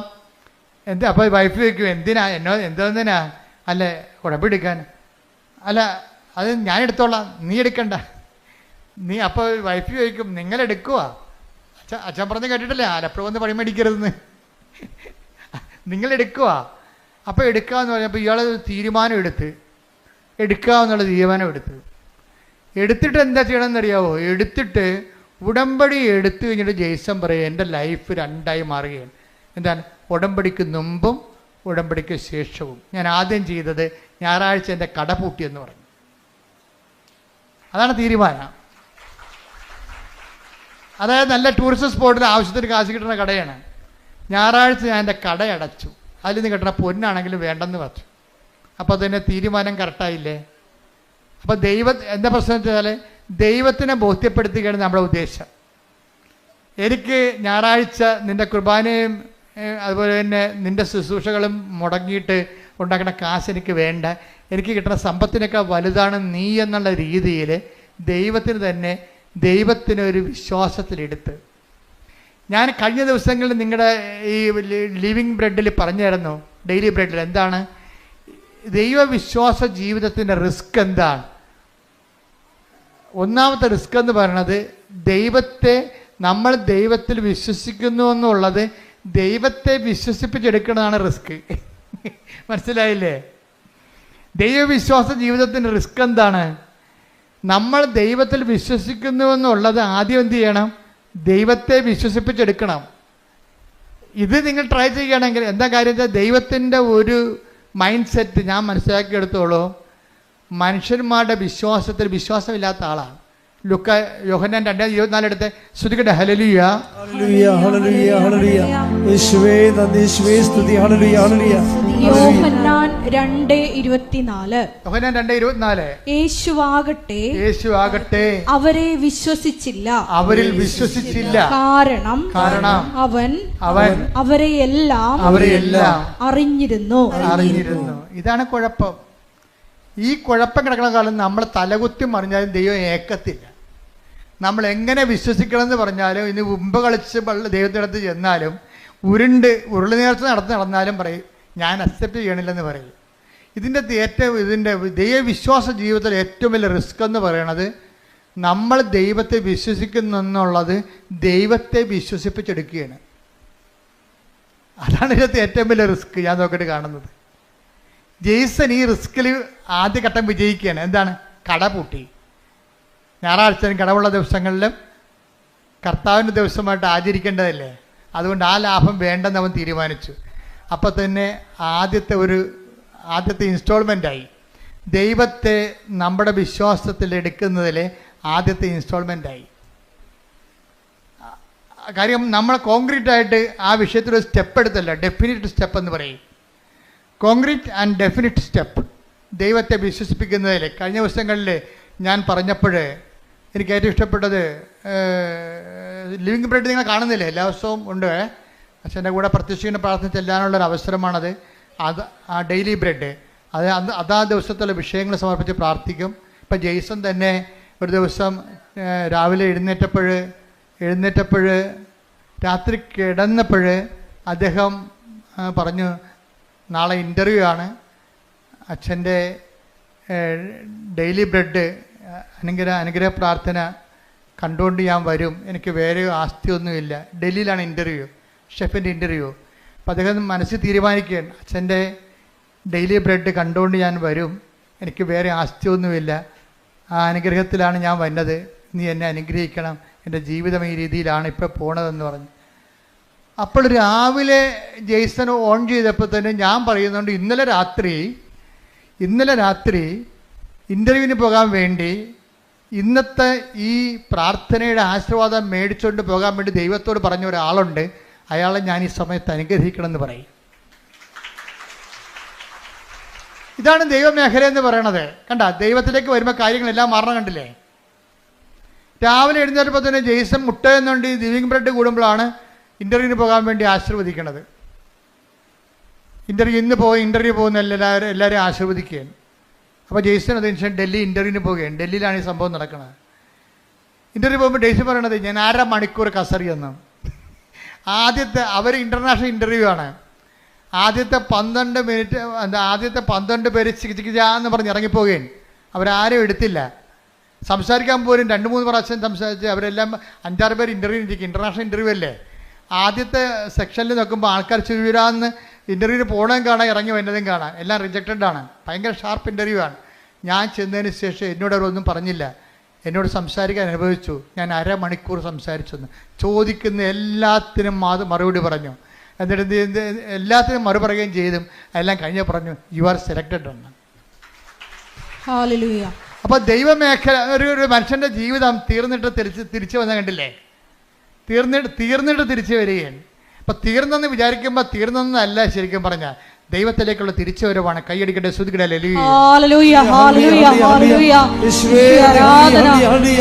അവസാനം എന്താ ഈശോ പറഞ്ഞത്? തീർന്നെന്ന് വിചാരിക്കുമ്പോൾ, തീർന്നെന്ന് കരുതുമ്പോൾ അത് തീർന്നതല്ല, ദൈവത്തിലേക്കുള്ള തിരിച്ചു വരവാണ്.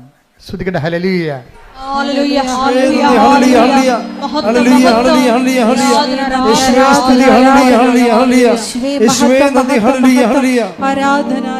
അപ്പൊ ജെയ്സന്റെ കാലം എന്താ വെച്ച് കഴിഞ്ഞാൽ, ജെയ്സന്റെ ഈ ഉടമ്പടി എടുത്തതിന് ശേഷം ഈ മനുഷ്യൻ പരിശുദ്ധാത്മാവ് നിറഞ്ഞിട്ട് പിന്നെ ഞാൻ പറഞ്ഞ തിരക്കി പിടിച്ച് നടന്ന് ഉപവിപ്രവർത്തനങ്ങൾ ചെയ്യാൻ.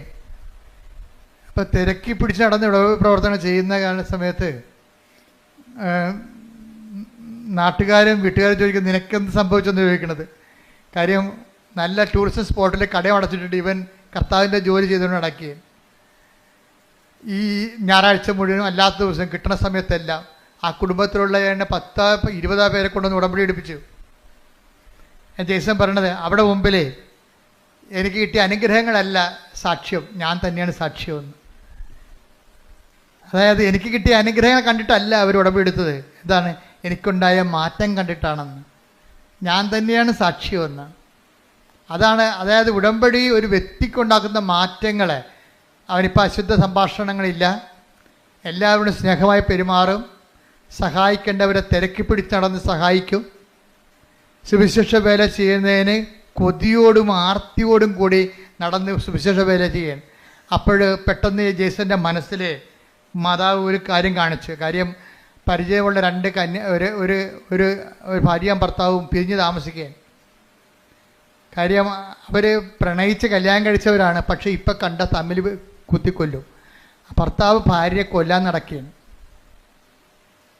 അപ്പോൾ നിങ്ങൾക്ക് എപ്പോഴും ഓർത്തന്നെ പ്രണയമൊക്കെ പറഞ്ഞ് ഭ്രാന്തി പിടിച്ച് നടക്കുന്ന ആൾക്കാർ ഓർക്കുക, അത് ഇപ്പോഴത്തെ ഒരു ആവേശമാണ്. ആവേശം കെട്ടടങ്ങി കഴിയുമ്പോൾ നിങ്ങൾ ആരാണെന്നൊക്കെ മനസ്സിലായി, അവരാരാണെന്ന് മനസ്സിലാക്കി കഴിഞ്ഞാൽ ഇതിൻ്റെ അത്ര കുന്തോ ഇല്ല. ശരിക്കും പറഞ്ഞാൽ ഇപ്പം കൊല്ലാൻ നടക്കുകയാണ്. പണ്ട് അവരെ കെട്ടിക്കാത്തവരെ കൊല്ലാൻ നടന്ന പാർട്ടിയാണ് ഇപ്പം തന്നെത്താൻ തമ്മിൽ കൊല്ലാൻ നടക്കുകയാണ്.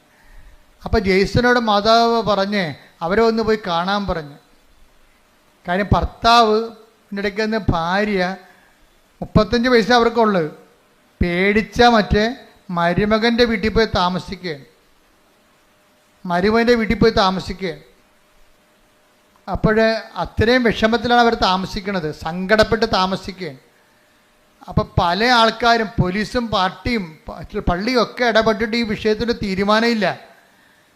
അപ്പോൾ ജെയ്സൻ്റെ ഈ ഉപവിപ്രവർത്തനം സുവിശേഷ പ്രവർത്തനം എന്നൊക്കെ പറയണതേ, ദൈവം എപ്പോഴും നോക്കണത് പ്രൊഫഷണലി തയ്യാർ ഓക്കെയാണോ, അവർക്കത് ചെയ്യാൻ ബാധ്യത ഉണ്ടായിട്ട് അവർ ചെയ്യണതല്ല കാര്യം, മറിച്ച് അവർക്കതൊരു വിളി ഉണ്ടാകണം.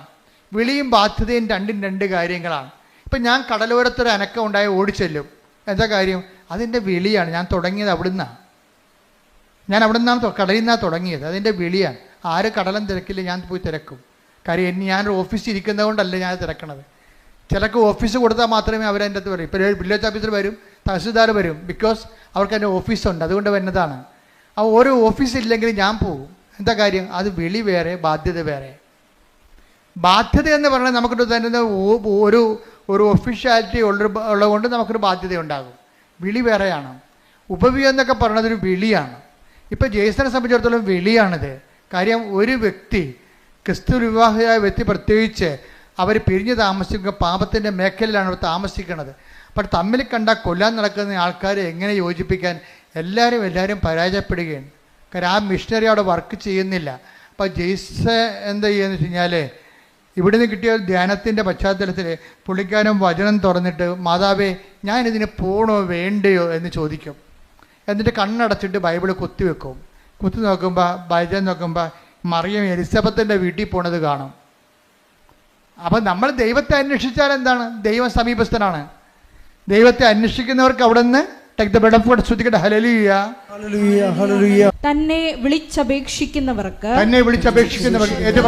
തന്നെ വിളിച്ചപേക്ഷിക്കുന്നവർക്ക് ഹൃദയ പരമാർത്ഥതയോടെ വിളിച്ചപേക്ഷിക്കുന്നവർക്ക് കർത്താവ് സമീപസ്ഥനാണ്. വാക്ക് കണ്ട സെസ് ചെയ്തിരിക്കുകയാണ്. തന്നെ വിളിച്ചപേക്ഷിക്കുന്നവർക്കല്ല, പിന്നെ ആർക്കാണ്? ഹൃദയ പരമാർത്ഥതയോടെ. അല്ലെങ്കിൽ ഇപ്പം നിങ്ങൾ ഉടനെ പോയിട്ട് അപ്പം തന്നെ എന്നാൽ അച്ഛൻ പറഞ്ഞല്ലേ എന്നാൽ കുത്തിയേക്കാന്ന് ചെയ്തിട്ട് കണ്ണ് ബാബാ അടിച്ചിട്ട് കുത്തും, ബൈബിളും കീറിപ്പോവും. അതെന്താ കാര്യം? ഹൃദയ പരമാർത്ഥതയുള്ള ടെസ്റ്റ് ചെയ്യാൻ വേണ്ടിയാ, ഒക്കുവോ നോക്കാൻ വേണ്ടി. അതല്ല ഹൃദയ പരമാർത്ഥത. ഇത് പരമാർത്ഥതയുണ്ട് ഇതിൻ്റെ അകത്ത്. എന്താ പരമാർത്ഥത എന്ന് പറഞ്ഞാൽ എന്താണ്? എന്ത് ചെയ്യണം? ഇയാളെ കൊല്ലാൻ നിൽക്കുകയാണ്, വൈഫിനെ കണ്ടാൽ കൊല്ലാൻ നിൽക്കുകയാണ്. അയാളടുത്ത് വൈഫിനെ കൊണ്ടുവന്ന കൊലപാതകം നടത്തി കഴിഞ്ഞാൽ ഞാൻ ഉത്തരവാദിത്വം പറയണ്ടേ? അപ്പോൾ അത് ദൈവം ആഗ്രഹിക്കുന്നുണ്ടോ എന്ന് ചോദിച്ചിട്ട് വിശ്വാസപ്രമാണം ചൊല്ലിട്ട് ബൈബിള് കൈവെക്കുമ്പോൾ കാണുന്നത് മറിയം എലിസബത്തിൻ്റെ വീട്ടിലോട്ട് പോണതാണ്. അപ്പോൾ മനസ്സിലായി, നേരെ ഈ മനുഷ്യൻ ഈ ഭർത്താവിൻ്റെ അടുത്ത്, കൊല്ലാൻ നിങ്ങളുടെ ഭർത്താവിൻ്റെ അടുത്ത് ചെല്ലും. ചെന്നിട്ട് നേരെ സംസാരിക്കും. കർത്താവിനാൽ അയക്കപ്പെട്ടവനായിട്ട് സംസാരിക്കും. കർത്താവിനാൽ അയക്കപ്പെട്ടവൻ സംസാരിച്ചു കഴിഞ്ഞാൽ ആൾ പെട്ടെന്ന് ഫ്ലാറ്റാകും. പിശാചിൻ്റെ പരിപാടി അതാണല്ല. കർത്താവിനെ കണ്ടു കഴിയുമ്പോൾ അവൻ പതുങ്ങത്തില്ലേ? ചൈതന്യം കാണുമ്പോൾ പതുങ്ങില്ല. അപ്പോൾ ഉടനെ അയാൾ പതുങ്ങി. അയാൾ പറഞ്ഞു, എനിക്ക് പ്രശ്നങ്ങളൊന്നുമില്ല, പക്ഷെ ഞങ്ങൾ തമ്മിൽ ഒരിക്കലും യോജിക്കാൻ പറ്റാത്തൊരു അകന്ന് പോയെന്ന് പറയും. അപ്പോൾ ജേസൻ പറയും, ഒരു ശരി, നിങ്ങൾ എൻ്റെ കൂടെ വാ, ഞാൻ നിങ്ങളെയും കൊണ്ടുപോകാമെന്ന് പറയും. അപ്പോൾ അങ്ങനെ കൊണ്ടുപോയി വൈഫിൻ്റെ വീട്ടിൽ കൊണ്ടുപോകും. വൈഫിൻ്റെ വീട്ടിൽ കൊണ്ടുപോയി ഈ ഇത്തരം കൊല്ലാനിരിക്കണ ഭർത്താവിനെ വൈഫിൻ്റെ വീട്ടിൽ നേരത്തെ കൊണ്ടുവരിക. വൈഫിൻ്റെ വീട്ടിലല്ല, മരുമകൻ്റെ വീട്ടിൽ കൊടുക്കുകയാണ്. അപ്പം മരുമകനും മകളും കൂടി പറയും, എൻ്റെ അമ്മേനെ തന്നിവിടത്തില്ലേ, അവർ കൊല്ലുമെന്ന് പറയും. അപ്പം ജെയ്സൺ പറയും, മാതാവ് പിടിച്ചിട്ടാണ് വരുന്നത്, കൊല്ലണ തിന്നണ ജീവിക്കുക. അപ്പം അമ്മ ജീവിപ്പിക്കുമെന്ന് പറയും. അപ്പം ആ വിഷയത്തിൽ കൃത്യമായ മറുപടിയാണ് പറയണത്. അല്ലാതെ അങ്ങനെയല്ല ഇങ്ങനെയാണെന്നല്ല പറയണത്, കട്ടാൻഡേറ്റായിട്ടാണ് പറയണത്. മാതാവാണ് ഇത് വിളിച്ചിരിക്കണത്, അതുകൊണ്ട് കൊല്ലാൻ പറ്റത്തില്ല എന്ന് പറയും. ഉടനെ അവർ ഇറങ്ങി വരും. അവരിറങ്ങി വന്നിട്ട് ഇവർ ഒരുമിച്ച് ജീവിക്കും. ഇപ്പോൾ കുറേ നാളായി അവർ ഒരുമിച്ച് ജീവിക്കുകയാണ്. അതാണ് സുവിശേഷ വേല എന്ന് പറയുന്നത്. ഇതാണ് ഒരു ഉടമ്പടിയിലൂടെ ഉണ്ടാകുന്ന സുവിശേഷ വേല. ഇതാണ് ഇപ്പം മനസ്സിലായി. അതായത് ഈ ആഴ്ചയിൽ നടന്ന ഏറ്റവും നല്ല സാക്ഷ്യങ്ങളൊന്നാണ് സാക്ഷ്യത്തിൻ്റെ കാലാവസ്ഥകളുടെ പൊക്ക് കണ്ടില്ലേ, അത് തന്നെ ഒരു ധ്യാനമാണ്. അത് ഉടമ്പടി സാക്ഷ്യമെന്ന് ഞാൻ പറയത്തില്ല, ഈശൻ നടത്തിയ ഒരു ഉടമ്പടി ധ്യാനമാണ്. കാര്യം ഓരോ സെക്ഷനിലും വളരെ ധ്യാനിപ്പിക്കണം നമുക്ക് തോന്നത്തില്ല, പക്ഷെ ധ്യാനം കൂടി ഇഫക്റ്റ് നമുക്കുണ്ടാകും. ഇന്ന് അപ്പ് ചെയ്തുകൊണ്ട് നിങ്ങൾ കണ്ടേക്കണത് ധ്യാനിപ്പിക്കണം നമുക്ക് തോന്നത്തില്ല, പക്ഷെ നമുക്കൊരു ധ്യാനം കൂടിയ കത്താർസിസ് ഉണ്ടാകും, ഒരു സ്പിരിച്വൽ കത്താർസിസ്. കാര്യം ഇതൊക്കെ ഇങ്ങനെയാണെന്നും ഇങ്ങനെയാണ് ദൈവം പ്രവർത്തിക്കണമെന്നുണ്ടെങ്കിലും, അതായത് ഉടമ്പടിയുടെ ഏറ്റവും ഉത്തമമായ ഒരു ഉദാഹരണമാണ് ഈ സാക്ഷ്യം എന്ന് പറയുന്നത്. കാര്യം അത്രയ്ക്ക് സുന്ദരമായ രീതിയിലാണ് അദ്ദേഹം ഓരോ കാര്യങ്ങളും പറയണത്. എന്ന് വെച്ച് കഴിഞ്ഞാൽ ഈ വിഷയത്തിൽ അദ്ദേഹത്തിന് ഇൻ്റർവ്യൂ പാസ്സായി കഴിഞ്ഞപ്പോൾ, അദ്ദേഹത്തിന് വിസ വന്നു കഴിഞ്ഞപ്പോൾ വൈഫിൻ്റെ കാര്യം സക്സസ്സായി. കുറേ നാളായിട്ട് പെൻഡിങ്ങിൽ കിടന്ന് വൈഫിൻ്റെ ജോലി സെറ്റായി. കണ്ടു നോക്കിയേ. അപ്പോൾ അദ്ദേഹം പറയുന്നൊരു വാക്കുണ്ട്, എന്താ പറയണമെന്ന് അറിയാവോ? വൈഫിൻ്റെ കാര്യം ആദ്യം സെറ്റാകാതിരുന്നതിൻ്റെ കാരണം ആ ഉടമ്പടി കാശും കളഞ്ഞു പോയതെല്ലാം എന്താണ്, എന്നെ കൂടി വിശുദ്ധീകരിക്കാൻ ദൈവം ആഗ്രഹിച്ച കൊണ്ടാണ് ആദ്യത്തെ കാര്യങ്ങൾ നടക്കാതെ പോയെന്ന്. എന്തൊരു ജ്ഞാനമാണ്. ശ്രദ്ധിക്കട്ടെ.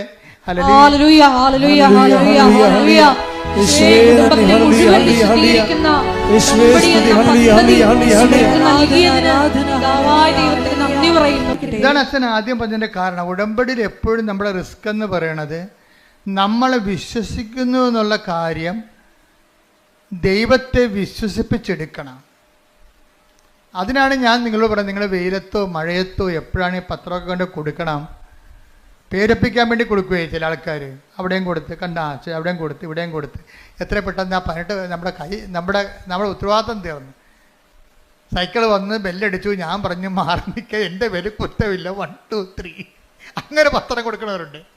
അങ്ങനെ പത്രം കൊടുക്കുക, എൻ്റെ വില കുറ്റമില്ല, ഞാൻ 18 പേർക്ക് കൊടുത്ത്. ഇത് അങ്ങനെയല്ല. ചില ആൾക്കാർ നിന്ന് അവരുടെ അനുഭവങ്ങൾ പറയും. ഇതത് ഏറ്റവും വലിയ സംഭവം എന്താണ്?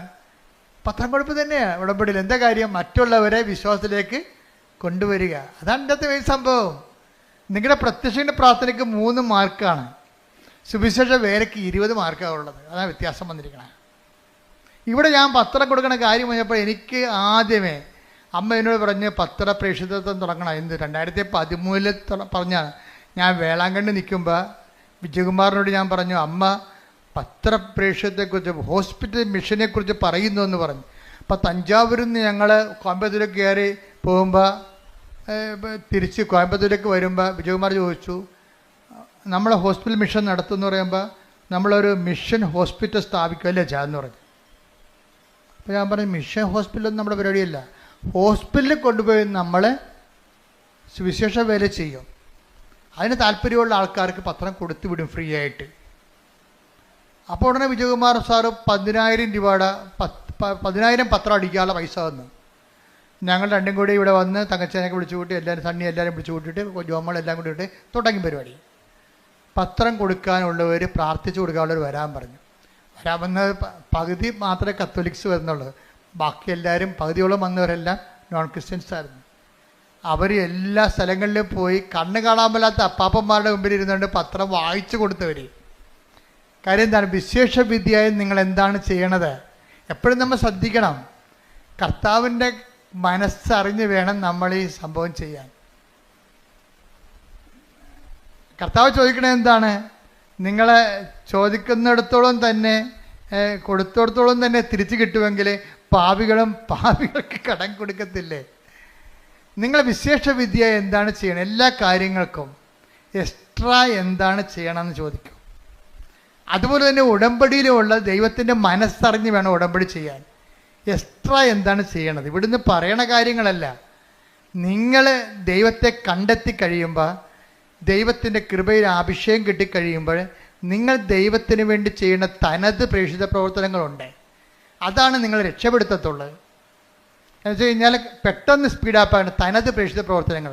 പ്രാർത്ഥിക്കുക. കർത്താവായ ദൈവമേ, കർത്താവായ ദൈവമേ, ഇവിടുന്ന് പറഞ്ഞത് കൂടാതെ ഇവിടുന്ന് പറഞ്ഞത് കൂടാതെ എന്റേതായിട്ടുള്ള സ്വന്തമായി സ്വന്തമായ ദൈവം എന്നിൽ നിന്ന് ആഗ്രഹിക്കുന്നത് ദൈവം എന്നിൽ നിന്ന് ആഗ്രഹിക്കുന്നത് കണ്ട് മനസ്സിലാക്കി നടപ്പിൽ വരുത്തുവാൻ എനിക്ക് പ്രത്യേക അഭിഷേകം നൽകണമേ.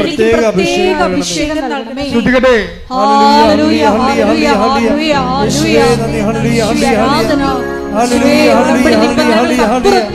അധികമായി എന്നെ അറിയിക്കുവാൻ, നിന്റെ നാമത്തിൽ ശുശ്രൂഷ ചെയ്യുവാൻ ഈ ആരാധനയിലൂടെ ഞങ്ങൾ അഭിഷേകം ചെയ്യണമേ.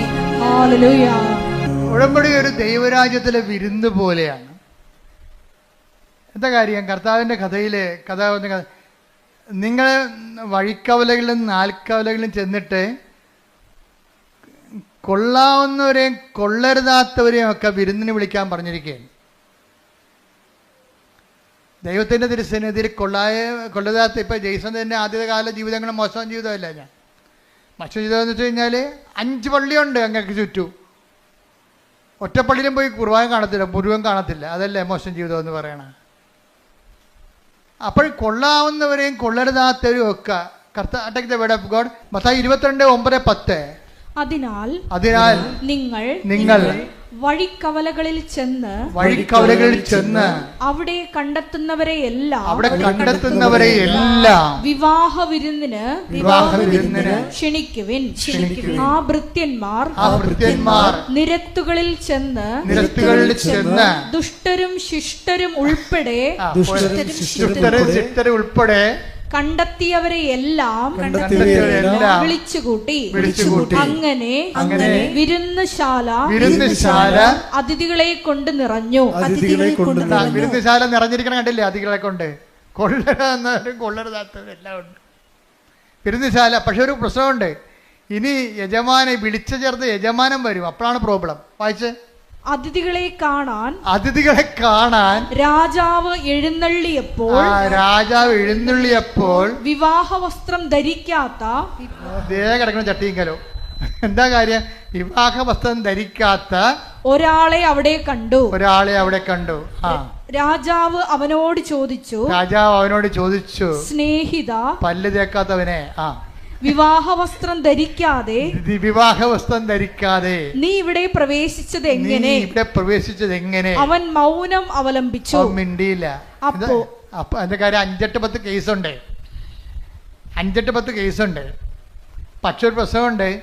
ഇതിൽ നിന്ന് തൽക്കാലം കേസിലും ജാമ്യത്തിനായിട്ട് ഉടമ്പടി ചെയ്തിരിക്കണത്. പക്ഷെ മനസ്സിരിപ്പ് എന്താണ്? ജാമ്യം കിട്ടിയാലും അവരുടെ ആയിട്ട് പണി കൊടുക്കുമെന്ന്. അതല്ലേ? അതാണ് പ്രശ്നം. കൊള്ളരാവുന്നവരെയും കൊള്ളരുതാത്തവരെയും വിളിച്ചിരിക്കുകയാണ്. നിങ്ങളാരും തെറ്റിദ്ധരിക്കൊന്നും വേണ്ട. നിങ്ങൾ നിങ്ങളുടെ തെറ്റിൽ നിലനിൽക്കാൻ തീരുമാനിച്ചെങ്കിലേ അടുത്ത ഭാഗം വായിച്ചേ. അപ്പോൾ രാജാവ് പരിചാരകന്മാരോട് പറഞ്ഞു. ആരോട്? എന്താ? സ്നേഹിത, വിവാഹ വസ്ത്രം എവിടെയെന്ന്. എന്താ കാര്യം? കൃപയാണ് വിവാഹ വസ്ത്രം. ആദ്യം കൃപ നഷ്ടപ്പെട്ട കക്ഷികളാണ് ഇല കൊണ്ട് തുണി ഉണ്ടാക്കി, അത്തി ഇല കൊണ്ട് തുണി ഉണ്ടാക്കി ജീവിച്ചിട്ട് അവസാനം ദൈവം ഗെറ്റ് ഔട്ട് അടിച്ചത്. അടുത്ത ഗെറ്റ് ഔട്ട് അടി തന്നെ കണ്ടില്ലേ? ആദ്യം ആദ്യത്തിനും ഗെറ്റ് ഔട്ട് അടിച്ചില്ലേ? എന്താ കാര്യം? ദൈവത്തിൻ്റെ കൽപ്പനകൾ പാലിച്ചില്ല. അതുകൊണ്ട് പിന്നെ പുറത്തിറക്കിയപ്പോഴാണ് അവന്മാർക്ക് തുണിയില്ലെന്ന് മനസ്സിലായത്. അങ്ങനെ അത്തി ഇല കൊണ്ട് തുണി ഉണ്ടാക്കിയതാണ്. അങ്ങനെ ആളെ പാക്ക് ചെയ്ത് ഇപ്പം വീണ്ടും യജമാനം കയറി വരുമ്പോൾ എന്താ പറയുക? വിവാഹ വസ്ത്രമില്ലാത്ത, കൃപയില്ലാത്ത ആൾക്കാരെ കണ്ടെത്തിയെന്ന്. അപ്പോൾ സ്നേഹിത എന്താ വായിച്ചോളൂ. അപ്പോൾ രാജാവ് പരിചാരകന്മാരോട് പറഞ്ഞു, അവനെ കൈകാലുകൾ കെട്ടി പുറത്തെ അന്ധകാരത്തിലേക്ക് വലിച്ചെറിയുക. അവിടെ വിലാപവും പല്ലുകടിയുമായിരിക്കും. എന്തെന്നാൽ വിളിക്കപ്പെട്ടവർ വളരെ, തെരഞ്ഞെടുക്കപ്പെട്ടവരോ ചുരുക്കം. ഇത് ഞാൻ പറഞ്ഞതാണോ?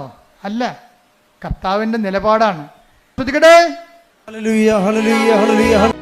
ഉടമ്പടി എന്ന് പറയുന്നത് നമ്മളൊരു ഉടുപ്പ് കൊണ്ടുവന്ന് വാഷിംഗ് മെഷീനിലിട്ടിട്ട് സ്വിച്ച് ഓൺ ചെയ്തിട്ട് അവിടുന്ന് അലക്കി തേച്ച് വന്ന പോലെ നിങ്ങൾ റെഡിമെയ്ഡായിട്ട് പെട്ടെന്നിങ്ങനെ വരണമെന്നല്ല.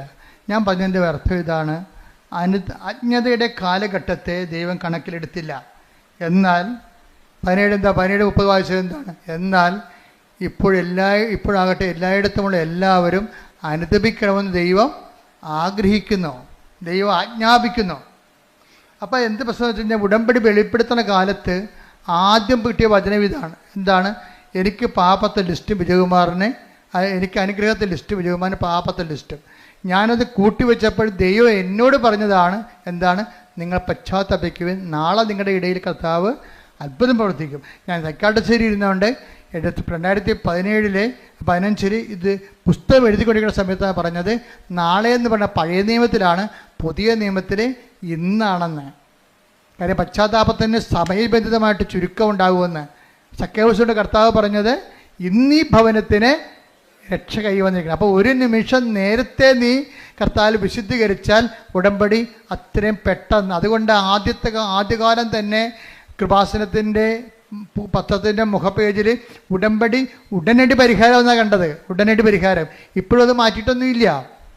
കാര്യം നമ്മൾ ആ ഫ്രണ്ട് പേജിലൊക്കെ നോക്കിക്കഴിഞ്ഞാൽ മനസ്സിലാകും ഉടനടി ഉണ്ടായ പരിഹാരങ്ങൾ തന്നെ എഴുതിയിരിക്കണം അവിടെ.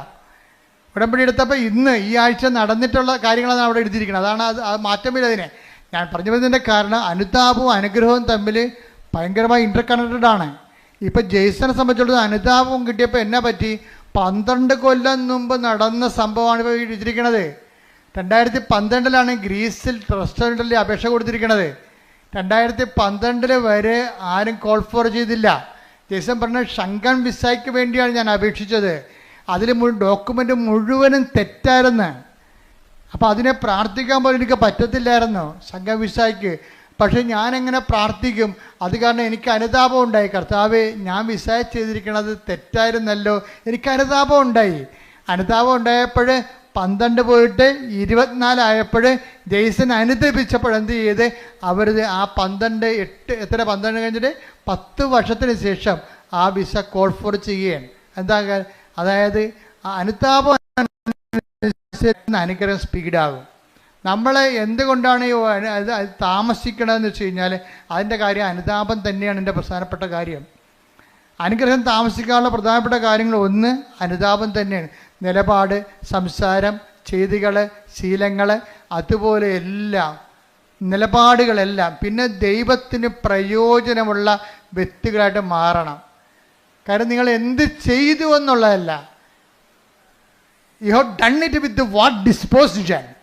നിങ്ങൾ എന്ത് മനോഭാവത്തില്ലേ? അതുകൊണ്ടാണ് ആ വിധവയുടെ ചിലിക്കാശ് എടുത്ത് ശ്രുതികട്ടെ ഹല്ലേലൂയ ഹല്ലേലൂയ ഹല്ലേലൂയ ഹല്ലേലൂയ.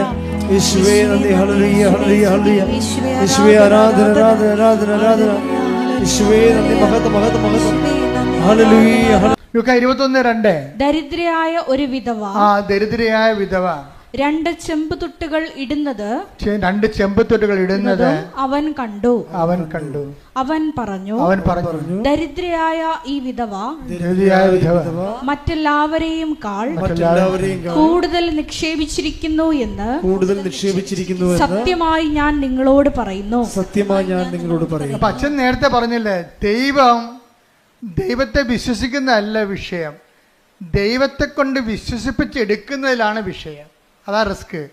ഇപ്പം മറ്റെല്ലാവരെയും കാണാമെന്ന് പറഞ്ഞില്ലേ, ചാക്ക് കണക്കിന് ചില്ലിക്കാശ് പണ്ടാരത്തെ തള്ളിയ ആൾക്കാരുണ്ട്. അവരെ ദൈവം വിശ്വസിക്കണില്ല. അതാ ഒരു ഉപജീവനത്തിനുള്ള വക മാത്രം ഉണ്ടായിരുന്ന ആളാണ് ഇട്ടിരിക്കുന്നത്. അതിലാണ് ദൈവം വിശ്വസിക്കണത്. വാട്ട് ഡിസ്പോസിഷൻ, നമ്മുടെ മനസ്സിലിരിപ്പ് എന്താണെന്ന് കഴിഞ്ഞ ഒരു 6 മാസം മുമ്പ് ഒരു സാക്ഷ്യം ഞാൻ കണ്ടായിരുന്നു. അതായത് കാല് പഴുത്തിരിക്കുകയാണ്. കാല് പഴുത്തിട്ട് ആ പഴുത്ത കാലും വെച്ചുകൊണ്ട് തൊത്തിയും മുടന്തിയും പോയി പത്രം കൊടുത്തുകൊണ്ടിരിക്കണേ. അത് എല്ലാ വീട്ടിലും ഇങ്ങനെ ഈച്ച വാർത്ത് കർത്താവിനെ കുറിച്ച് സംസാരിച്ചുകൊണ്ടിരിക്കും. അതാണ് വിശേഷവിധിയായി നിങ്ങൾ എന്താണ് ചെയ്യണത്? അവിടെ സാക്ഷ്യം കേൾക്കണം. എൻ്റെ ദൈവപൈതലേ, കർത്താവ് നിന്റെ ഡിസ്പോസിഷൻ കറക്റ്റാണെങ്കിലേ, നീ ആത്മാർത്ഥമാണ് ദൈവത്തെ സ്നേഹിക്കണം, ദൈവത്തിന് ഒരു നിമിഷം വിശ്വസിക്കാൻ കഴിഞ്ഞാൽ അപ്പക്കത്ത് ഉടമ്പടി. എന്താ കാര്യം വെച്ച് കഴിഞ്ഞാൽ നീ സത്യസന്ധയാണ്, ദൈവത്തെ മനസ്സിലാകും. ഉടമ്പടി വിശ്വാസത്തെക്കാളുപരി വിശ്വസ്തയുടെ പദ്ധതിയാണ്. കൈയടിക്കട്ടെ, ശ്രുതിക്കട്ടെ.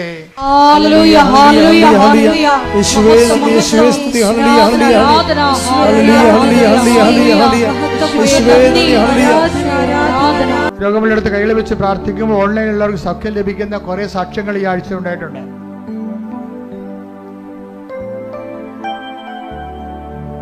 അച്ഛൻ പ്രാർത്ഥിച്ചുകൊണ്ടേയിരിക്കും. നമ്മൾ കർത്താവിൻ്റെ വചനം കേട്ട് വിശുദ്ധീകരിച്ചും ശക്തീകരിച്ചും ഇരിക്കുന്ന ദൈവാഭിഷേകത്തിൻ്റെ സമയമാണ്. അതുകൊണ്ട് നിങ്ങൾ രോഗമുള്ളിടത്തേക്ക് കൈകൾ മാറ്റിക്കൊണ്ടേയിരിക്കണം, മാറ്റി പ്രാർത്ഥിച്ചുകൊണ്ടേയിരിക്കണം. നിങ്ങളുടെ ബന്ധുക്കൾ, സ്വന്തപ്പെട്ട സഹോദരങ്ങൾ ഇവിടെ ഇല്ല എന്നുണ്ടെങ്കിൽ അവർക്ക് വേണ്ടി നിങ്ങൾക്ക് നിങ്ങളുടെ ശരീരത്തെ കൈവച്ച് പ്രാർത്ഥിക്കാവുന്നതാണ്. എല്ലാം കാണുന്ന ദൈവം എല്ലാത്തിനും തട്ടിപ്പ് ചെയ്യട്ടെ. ശ്രുതികട്ടെ. ഹല്ലേലൂയ, ഹല്ലേലൂയ, ഹല്ലേലൂയ, ഹല്ലേലൂയ. മഹത്വം, മഹത്വം, ആരാധന, ആരാധന. ഹല്ലേലൂയ, ഹല്ലേലൂയ, ഹല്ലേലൂയ. യേശുവേ നന്ദി, യേശുവേ ആരാധന. ഹല്ലേലൂയ, ഹല്ലേലൂയ. മഹത്വം, മഹത്വം, ആരാധന, ആരാധന. ഹല്ലേലൂയ. എൻ്റെ പ്രിയപ്പെട്ടവരെ, രോഗസൗഖ്യ പ്രാർത്ഥനയ്ക്ക് വേണ്ടി നമ്മൾ ആരംഭിക്കുകയാണ്. എൻ്റെ മക്കൾ, ഇത് വളരെ ലളിതമാണ്. എന്താ കാര്യത്തിൽ അമ്മ മാതാവ് ഞാൻ പ്രാർത്ഥിക്കുമ്പോൾ എനിക്കുണ്ടാകുന്ന ഒരു ആത്മവിശ്വാസം എന്താണെന്ന് നിങ്ങൾക്കറിയാവോ? ഞാനൊരു അംബികസിലേക്ക് പൗലോസപ്പോസ്തലൻ പറയുന്ന പോലെ ഞാൻ ഇങ്ങനെ അന്തരീക്ഷത്തിൽ ഇടിക്കുകയല്ല, ഞാൻ മൂക്കിന് നോക്കി ഇടിക്കണം. എന്താ കാര്യം? കൃപാസനത്തിൻ്റെ പ്രാർത്ഥനകൾ എന്ന് പറയുന്നത് അമ്മയുടെ പ്രത്യക്ഷീകരണത്തിൻ്റെ അടിസ്ഥാനത്തിലുള്ള പ്രാർത്ഥനകളാണ്. അതിൻ്റെ ജീവിക്കുന്ന സാക്ഷിയാണ് ഞാൻ. ഇപ്പം അമ്മയുടെ പ്രത്യക്ഷീകരണം സ്ഥിരീകരിക്കേണ്ടത് അമ്മയുടെ കൂടെ ആവശ്യമാണ്. അതുകൊണ്ട് അമ്മയുടെ മധ്യസ്ഥതയിൽ നിങ്ങൾ എന്ത് ചെയ്താലും ദൈവം അത് ചെയ്തു തരും. കാര്യം അമ്മയുടെ പ്രത്യക്ഷീകരണം ദൈവികമായ പദ്ധതിയാണ്. ശ്രുതികട്ടെ. ഹല്ലേലൂയ, ഹല്ലേലൂയ, ഹല്ലേലൂയ, ഹല്ലേലൂയ. ആരാധന, ആരാധന. ശരീരത്തിന്റെ വിവിധ ഭാഗങ്ങളിലേക്ക് മാറ്റി മാറ്റി വെച്ചുകൊണ്ട് മക്കളെ വിശ്വാസ പ്രമാണം ചൊല്ലിക്കൊണ്ടിരിക്കണം. വിശ്വാസ പ്രമാണം ചെല്ലാൻ അറിയാൻ പാടില്ലാത്ത സ്തുതിച്ചുകൊണ്ടിരുന്നാൽ മതി. സ്തുതിപ്പും അറിയാൻ പാടില്ലാത്തവർ യേശുവേ സ്തോത്രം, യേശുവേ നന്ദി, യേശുവേ ആരാധന പറഞ്ഞുകൊണ്ടിരിക്കണം. സ്തുതികട്ടെ. ഹല്ലേലൂയ. കർത്താവേ, നിന്റെ ഉന്നതമായ നാമത്തിന് സ്തോത്രം ചെയ്യുന്നു. കർത്താവേ, നിന്റെ വിശുദ്ധ പൗരോഹിത്യത്തെ മഹത്വപ്പെടുത്തണമേ. കർത്താവേ, സഭയിലുള്ള സാന്നിധ്യം പ്രകടമാക്കണമേ. 39 വർഷം ഞാൻ അർപ്പിച്ച കൃപാന്റെ യോഗ്യതയാൽ കൃപാസാൽത്താറെ ജീവനോടെ പ്രത്യക്ഷപ്പെട്ട പരിശുദ്ധ അമ്മയുടെ മാധ്യസ്ഥ കർത്താവേ, നിന്റെ തിരുമുറിവാകുന്ന വലതുകരം അനുഗ്രഹത്തിന്റെ അഭിഷേക കരങ്ങള് അങ്ങനെ മക്കളുടെ ശിരസ് വെക്കണമേ. അടിപ്പിടർ പോലെ, വൈതാക്കാലം പോലെ ദൈവികമായ ശക്തി നിങ്ങൾക്ക് ഇടിച്ചിറങ്ങട്ടെ. കർത്താവിന്റെ കരുണ, കർത്താവിന്റെ കരുണ, കർത്താവിന്റെ വിശുദ്ധമായ രക്തം, കർത്താവിന്റെ ശക്തി, സ്വർഗീയ ശക്തി, ദൈവിക ശക്തി, സുവിശേഷത്തിന്റെ ശക്തി ഈ നിമിഷം ഇടിച്ചിറങ്ങട്ടെ. ആന്തരിക രോഗങ്ങള്, മാനസിക രോഗങ്ങള്, ആത്മഹത്യാ ബോധങ്ങള്, അതുപോലുള്ള എല്ലാവിധ രോഗങ്ങള് യേശുവിന്റെ നാമത്തില് മാറിപ്പോകട്ടെ. പരിശുദ്ധ പരമ ദിവ്യകാരുണ്യത്തിന് ആരാധനയും സ്തുതിയും പുകഴ്ചയും ഉണ്ടായിരിക്കട്ടെ. എൻ്റെ പ്രിയപ്പെട്ടവരെ, ഉദരരോഗങ്ങള് സൗഖ്യപ്പെടാൻ വേണ്ടി പ്രാർത്ഥിക്കുന്ന സമയമാണ് ഇനിയുള്ളത്. കരൾ രോഗങ്ങള്, ആ സമയത്ത് കരളിൻ്റെ അവിടെ കൈവെക്കണം. ഹൃദയ രോഗങ്ങള്, ബ്ലോക്കുള്ളവര്, ചിലപ്പോൾ നിങ്ങളായിരിക്കത്തില്ല, ചിലപ്പോൾ നിങ്ങളുടെ അപ്പനായിരിക്കും. അപ്പം നിങ്ങൾ അപ്പൻ്റെ പേരിൽ നിങ്ങളുടെ നെഞ്ചത്തെ കൈവെക്കണം. മാതാവിൻ്റെ പ്രത്യക്ഷീകരണത്തിൻ്റെ സന്നിധാനത്തിൽ വന്നിരിക്കുന്നതാണ്. നിങ്ങൾ കണ്ണുനീരോടെ പ്രാർത്ഥിക്കേണ്ട സമയമാണിത്. അമ്മ ഈ വിഷയം ഏറ്റെടുത്താൽ പിന്നെ നമുക്ക് പിന്നീട് അലയേണ്ട കാര്യമുണ്ടാകത്തില്ല. അതുകൊണ്ട് ജെയ്സൺ അവസാനം പറയുന്നൊരു സമയമുണ്ട്, ഞാൻ യഥാർത്ഥ സ്ഥലത്താണ് വന്നതെന്ന്. ആ ഒരു ബോധ്യം ഉണ്ടാകണമെന്നുണ്ടെങ്കിൽ അനുഭവത്തിൽ നിന്നുണ്ടായ ബോധ്യമാണ്. നിങ്ങൾ ആ വിശ്വാസികളുടെ അനുഭവം പങ്കുചേർന്നുകൊണ്ടാണ് നമ്മൾ ഓർക്കുക, അമ്മയുടെ പ്രത്യക്ഷീകരണ സന്നിധാനത്തിൽ നിൽക്കുക. നിന്റെ ജീവിതത്തിൻ്റെ എല്ലാ വിഷയങ്ങളും നടുവിന് വേദനയുള്ളവരുണ്ടാകും. ഞാൻ ഒരു ദിവസം ഒരു 10 പേരെങ്കിലും വിക്സിനും അതുപോലെ തന്നെ ഇടുപ്പലിനും വേദനയുള്ളവർ പ്രാർത്ഥിക്കാറുണ്ട്. പക്ഷേ അവരിവിടെ വരുന്നവർക്കല്ലേ ആ സൗഖ്യം വരത്തുള്ളൂ. പക്ഷെ നിങ്ങൾ ഒത്തിരി പേര് അതുണ്ടെങ്കിൽ ആ സമയത്ത് നിങ്ങൾ കൈ ആ നടുവിന് വെക്കണം. ഉദരരോഗമുള്ളവരുണ്ടാകും, ഗർഭാശയത്തിൽ ചുരുങ്ങിയവരുണ്ടാകും. അവർ ഊടിൻ്റെ താഴെ, പൊക്കിന് താഴെ കൈവച്ച് പ്രാർത്ഥിക്കണം. ചിലപ്പോൾ 2 ട്യൂബുകൾ ഉണ്ടാകത്തില്ല. ഫിലിപ്പിൻ ട്യൂബ് 2 ഇല്ലെന്ന് പറഞ്ഞൊരു ചേച്ചി പറഞ്ഞു. ഞാൻ പറഞ്ഞു, നിങ്ങൾ പ്രാർത്ഥിക്കുക. ഇന്നത്തെ പുതിയ മാർഗങ്ങൾ ഉപയോഗിച്ചുകൊണ്ടാണെങ്കിൽ ശരി, ഒരു കുഞ്ഞിന് ആവശ്യമുണ്ടെങ്കിൽ ദൈവം നിങ്ങൾക്ക് തരും. പക്ഷെ അതിന് അനുകൂലമായ സാഹചര്യം ഉണ്ടാകാൻ വേണ്ടി പ്രാർത്ഥിക്കാൻ പറഞ്ഞു. ഞാൻ പറഞ്ഞതെന്ന് എൻ്റെ അറിവിൻ്റെ പരിമിതി നിന്നുകൊണ്ട് പറഞ്ഞതാണ്. പക്ഷേ ദൈവത്തിൻ്റെ പരിമിതികളുടെ അപരിമിതമായ ശക്തിയിലാണ് നിങ്ങൾ വിശ്വസിക്കുന്നത്. കർത്താവിനെ എല്ലാം സാധ്യമാണ്. അതുകൊണ്ട് തന്നെ ആ ഒരു സ്ഥലത്ത് വന്ന് നിൽക്കുമ്പോൾ നിങ്ങളെ കൊണ്ടുവന്നതാണ്, നിങ്ങൾ നിന്നതല്ല, നിങ്ങൾ നിർത്തിയതാണെന്നുള്ള ബോധ്യം നിങ്ങൾക്കൊണ്ടാണ്. മുട്ടി കൊഴിയുന്നവർ പോലും പ്രാർത്ഥിക്കേണ്ട സമയമാണ്. കണ്ണിന് കാഴ്ചയില്ലാത്തവർ പ്രാർത്ഥിക്കേണ്ട സമയമാണ്. മൂക്കിന് ദശ വളരുന്നവർ പ്രാർത്ഥിക്കേണ്ട സമയമാണ്. തൊണ്ടയ്ക്ക് തൈറോയിഡുള്ളവരും തൈസോയിഡുള്ളവരും പ്രാർത്ഥിക്കേണ്ട സമയമാണ്. ശരീരം വല്ലാണ്ടിരുന്ന് ചൂടാകുന്നവരുണ്ട്, ഉറക്കമില്ലാത്തവരുണ്ട്, പ്രഷർ കൂടുന്നവരുണ്ട്, ഷുഗർ കുറയാത്തവരുണ്ട്, അവരെല്ലാം പ്രാർത്ഥിക്കേണ്ട സമയമാണ്. അസ്ഥിവേദനക്കാർ പ്രാർത്ഥിക്കേണ്ട സമയമാണ്. ശരീരം പൊട്ടി ഒലിക്കുന്നവരും വെള്ളപ്പാണ്ടുള്ളവരും അലർജി ഉള്ളവരും പ്രാർത്ഥിക്കേണ്ട സമയം. ഇട്ടിമുഴക്കം പോലെ ശ്രുതിക്കട്ടെ ശ്രുതിക്കട്ടെ. ഹല്ലേലൂയ നാമത്തെ നാമത്തെ സ്വന്തം കർത്താവേ. ആമാശയ രോഗികള്, ക്ഷയരോഗികള് കർത്താവേ, മാരക രോഗികൾ, തീരാവേദികള്, ജീവ ദുരിതങ്ങൾ, ജീവ തടസ്സങ്ങൾ, ഉച്ചമുതൽ ഉള്ളംകാലം വരെ കർത്താവിന്റെ രക്തം പടരട്ടെ. അസ്ഥി രോഗികളെ കർത്താവേ, പേശി രോഗികളെ, ശിഷ്ടമുള്ളവരെ കർത്താവേ, കർത്താവ് മുഴകളുള്ളവരെ കർത്താവേ, കർത്താവ് സ്പർശിക്കണമേ. അടിപ്പിടുന്ന പോലെ വൈദാഘാതം പോലെ ദൈവികമായി ശക്തി കൃപാസനം ആൾത്താരെ ജീവിത കർത്താവിന് കൃപാസനത്തിന്റെ ആൾത്താരെ പരിശുദ്ധ അമ്മ പ്രത്യക്ഷപ്പെട്ടതാണെങ്കിൽ ആ പ്രത്യക്ഷഗണത്തെ സ്ഥിരീകരണത്തിന്റെ അടയാളമാകാൻ യേശുവിന്റെ നാമത്തിൽ മാരക രോഗങ്ങൾ സൗഖ്യം പ്രാപിക്കട്ടെ. ശ്രുതിക്കട്ടെ.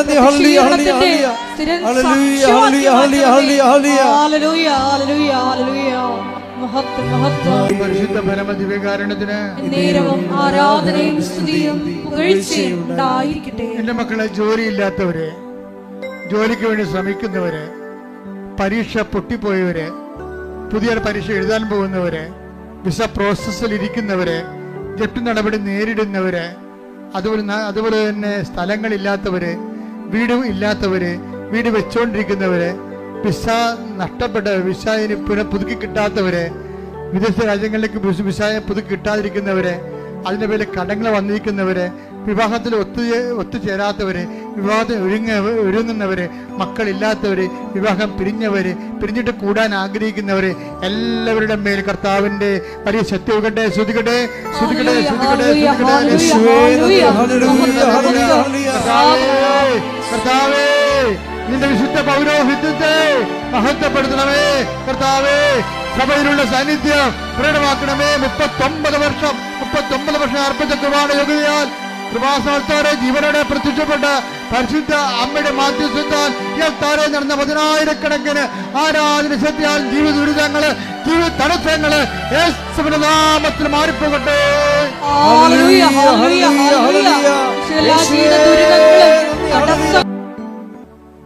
മൗനമായി പ്രാർത്ഥിക്കേണ്ട സമയമാണ്. അച്ഛൻ വിട്ടുപോയ വിഷയങ്ങൾക്ക് വേണ്ടി പ്രാർത്ഥിക്കേണ്ട സമയമാണിത്. കൈകൾ കൂപ്പി അമ്മയുടെ മാധ്യസ്ഥതയിൽ കണ്ണുനീരോടെ പ്രാർത്ഥിക്കുക.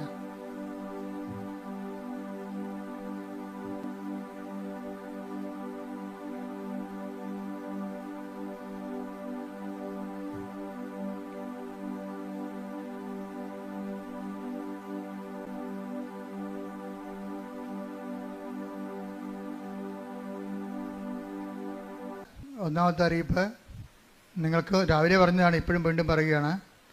അതായത് മാല പൊട്ടിക്കാൻ വേണ്ടി എപ്പോഴും ഒരു വർഗ്ഗം ഇവിടെ വർക്ക് ചെയ്യുന്നുണ്ട്. ഏത് രാജ്യത്തു നിന്നും എന്നതാണ്, പക്ഷെ അവർ സംഘടിതരായിട്ടാണ് വരണത്. പലരുടെയും മാല പോകുന്നുണ്ട്. അപ്പം നിങ്ങൾ പരമാവധി കൃപാസനത്തിൽ സ്വർണ്ണം ഇട്ടുകൊണ്ട് വരരുത്. വരികയാണെങ്കിൽ നിങ്ങൾ സൂക്ഷിക്കണം. ഞാനിത് ഓൺലൈനിലേക്ക് പറയണത് എന്താ കാര്യം വെച്ച് കഴിഞ്ഞാൽ എപ്പോഴും ഇങ്ങനെ കണ്ണീരൊന്നും കാണാൻ കഴിയില്ല. നിങ്ങൾ ശ്രദ്ധിക്കാഞ്ഞിട്ടാണത്. കാര്യം ഇതിനു വേണ്ടി വരുന്നവർ പുറകിലുള്ള ആൾക്കാരെ മറച്ചുകൊണ്ട് അവർ സാരി കൊണ്ട് തലപ്പ് വരച്ചിട്ടിട്ട് കാഴ്ച മറക്കും. മുമ്പിലുള്ളവർ കാണുകയുമില്ല. അങ്ങനെയാണ് ഇതിൽപ്പെട്ട തന്ത്രം കാണിക്കണത്. അതുപോലെ ബാഗുള്ളവരും സൂക്ഷിക്കണം. ബാഗ് മുതുകത്ത് നിങ്ങൾ തൂക്കിയിട്ടുണ്ട് പോകും. ആ ബാക്കിൽ നിന്ന് മൊബൈൽ പോയി ഇപ്പോൾ പ്രാവശ്യം പെട്ടെന്ന് എടുക്കും മൊബൈൽ. നിങ്ങൾ വല്ല നമ്മൾ വരുന്നുണ്ടെങ്കിൽ നിങ്ങൾക്കറിയാമല്ലോ, ഇവിടെ വരുമ്പോൾ അതുപോലെ തന്നെ പിശാചം കയറി വരും. ആൾക്കാർ കൂടുന്ന സ്ഥലത്തൊക്കെ ഇതുപോലുള്ള കള്ളന്മാർ വരും, കള്ളികളും വരും. അപ്പോൾ അത് നിങ്ങൾ ശ്രദ്ധിക്കേണ്ട കാര്യം നിങ്ങൾ ശ്രദ്ധിക്കണം. രണ്ടാമത്തെ അറിയിപ്പ്, അച്ഛൻ വെഞ്ചരിച്ചാണെന്നും പറഞ്ഞ് പുറത്തുനിന്ന് മെഴുകുതിരി വാങ്ങിക്കുന്നുണ്ട്. പുറത്തുനിന്ന് അത് അച്ഛൻ വെഞ്ചരിച്ചതല്ലത്. അവരങ്ങനെ പറ്റിക്കാൻ വേണ്ടി കച്ചവടക്കാർ ഇവിടെ നിന്നൊക്കെ വരുന്ന ആൾക്കാരാണ്. അവർ പറയണതാണ് അച്ഛൻ വെഞ്ചരിച്ചതല്ല. കൃപാസനത്തിൻ്റെ ഉടമ്പടി അവരോട് ബന്ധപ്പെട്ട എല്ലാ സംഭവവും ഞാൻ ഏതാണ്ട് 12 പ്രാർത്ഥന ചൊല്ലിയാണ് വെഞ്ചരിക്കുന്നത്. അത് നമ്മളുടെ കൃപാസനത്തിനകത്തേ കിട്ടത്തുള്ളൂ, പുറത്ത് കിട്ടത്തില്ല. അപ്പോൾ അതിപ്പോൾ നമ്മൾ ഉറപ്പുണ്ടാണ് ആരെങ്കിലും പറ്റിപ്പ് വീഴരുത്. പിന്നെ ഓൺലൈനിലൂടെ ഞാൻ ആവശ്യപ്പെട്ടു എന്നും പറഞ്ഞുകൊണ്ട് പണം ചോദിക്കുന്നുണ്ട്. അച്ഛന് അങ്ങനെ ഒരു ബന്ധവുമില്ല, അങ്ങനെ ആരോടും ചോദിക്കാറുമില്ല. അതുപോലെ തന്നെ അത് എന്തെങ്കിലും പൊതു ആവശ്യം വന്നാൽ ഞാൻ തന്നെ ഈ മേക്കിൽ വിളിച്ചു പറയും. അല്ലാതെ വേറെ ആരെയും പണം സ്വീകരിക്കാൻ, നിങ്ങൾ തന്നെ കൃപാസനത്തിൽ തന്നെ ആരുടെയും പണം കൊടുക്കാൻ നിങ്ങൾക്ക് അനുവാദമില്ല. പണം കൊടുക്കണ ഒരു ലേഡി അവിടെ വെച്ചിട്ടുണ്ട്, അനുവെന്നും പറഞ്ഞ്. അവിടുത്തെ കൊടുത്താൽ അപ്പം തന്നെ രസീത് വാങ്ങിക്കണം നിങ്ങൾ. അത് കർശനമായിട്ട് പറഞ്ഞാണ്. നമ്മൾ ദൈവത്തിന് കൊടുക്കേണ്ട കാര്യം കൊണ്ട് ആൾക്കാരുടെ പുട്ടടിക്കരുത്. അത് അവരുടെ കുടുംബത്തിന് കേടാണ്, നിങ്ങൾക്കും കേടാണ്. പ്രത്യേകം ശ്രദ്ധിക്കണം. അപ്പോൾ എന്തെങ്കിലും ഒബ്ജക്ഷൻസ് കൃപാസനം പ്രേക്ഷിതരുടെ ഭാഗത്തുനിന്ന് വരികയാണെങ്കിൽ അത് റിട്ടേണായിട്ട് നിങ്ങൾ എനിക്ക് തരണം, എഴുതി തരണം. കാര്യം കൃപാസനം എന്ന് പറയുന്നത് ലോകം മുഴുവനും മാതാവിൻ്റെ പ്രത്യക്ഷീകരണത്തെ വിശുദ്ധമായത് കാരണം കൊണ്ട് തന്നെ പിശാചിൻ്റെ അകത്തുള്ളവരെ കൊണ്ട് തന്നെ ഇത് നശിപ്പിക്കാൻ വേണ്ടി നോക്കും. അപ്പം അതുകൊണ്ട് പ്രത്യേകം ശ്രദ്ധിച്ച് പറയണതാണ്. വളരെ എല്ലാം നല്ല ചൈതന്യമുള്ള പ്രേക്ഷിതരാണ് അച്ഛൻ വെച്ചിരിക്കുന്നത്.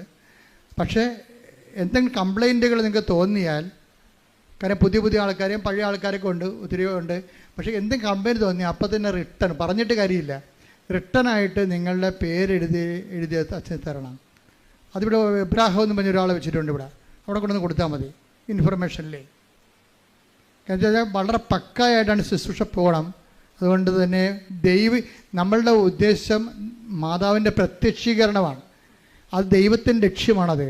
മാതാവിൻ്റെ പ്രത്യക്ഷീകരണം ലോകം ഏറ്റെടുക്കുക. അതിൻ്റെ അകത്ത് എന്തെങ്കിലും കളങ്ങൾ വന്നു കഴിഞ്ഞാൽ ദൈവം ആ കുടുംബത്തെ പോലും വെച്ചോണ്ടിരിക്കത്തില്ല. എന്താ കാര്യം? ദൈവിക പദ്ധതിയാണ് അട്ടിമറിക്കണത്. ഇതൊരു ധ്യാനകേന്ദ്രമല്ല. മാതാവിൻ്റെ പ്രത്യക്ഷീകരണം സഭയ്ക്ക് കൈമാറുന്ന സ്വർഗീയ കൈമാറ്റ ഇടമാണ്.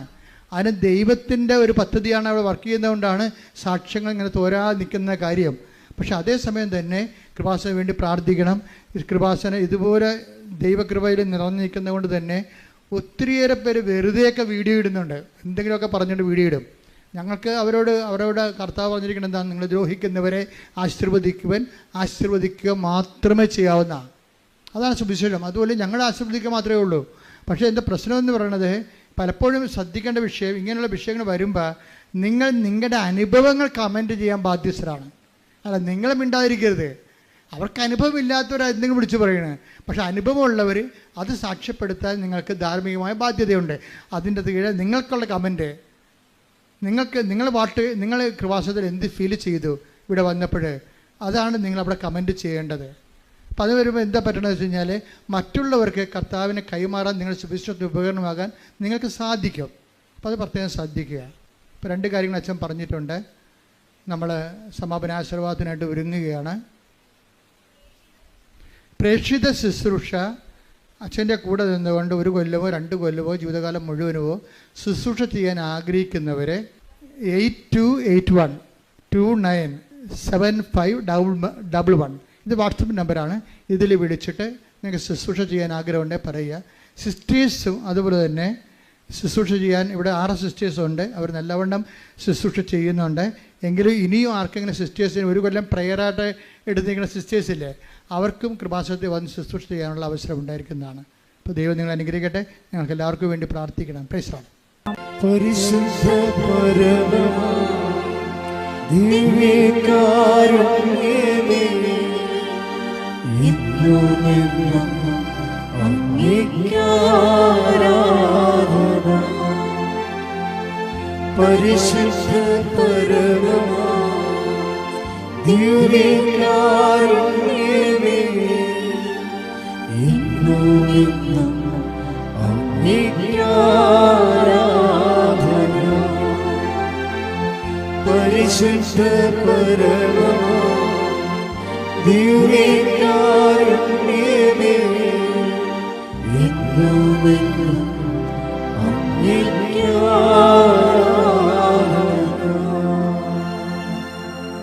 ഇന്നുമെന്നും അങ്ങേക്കാരാധന.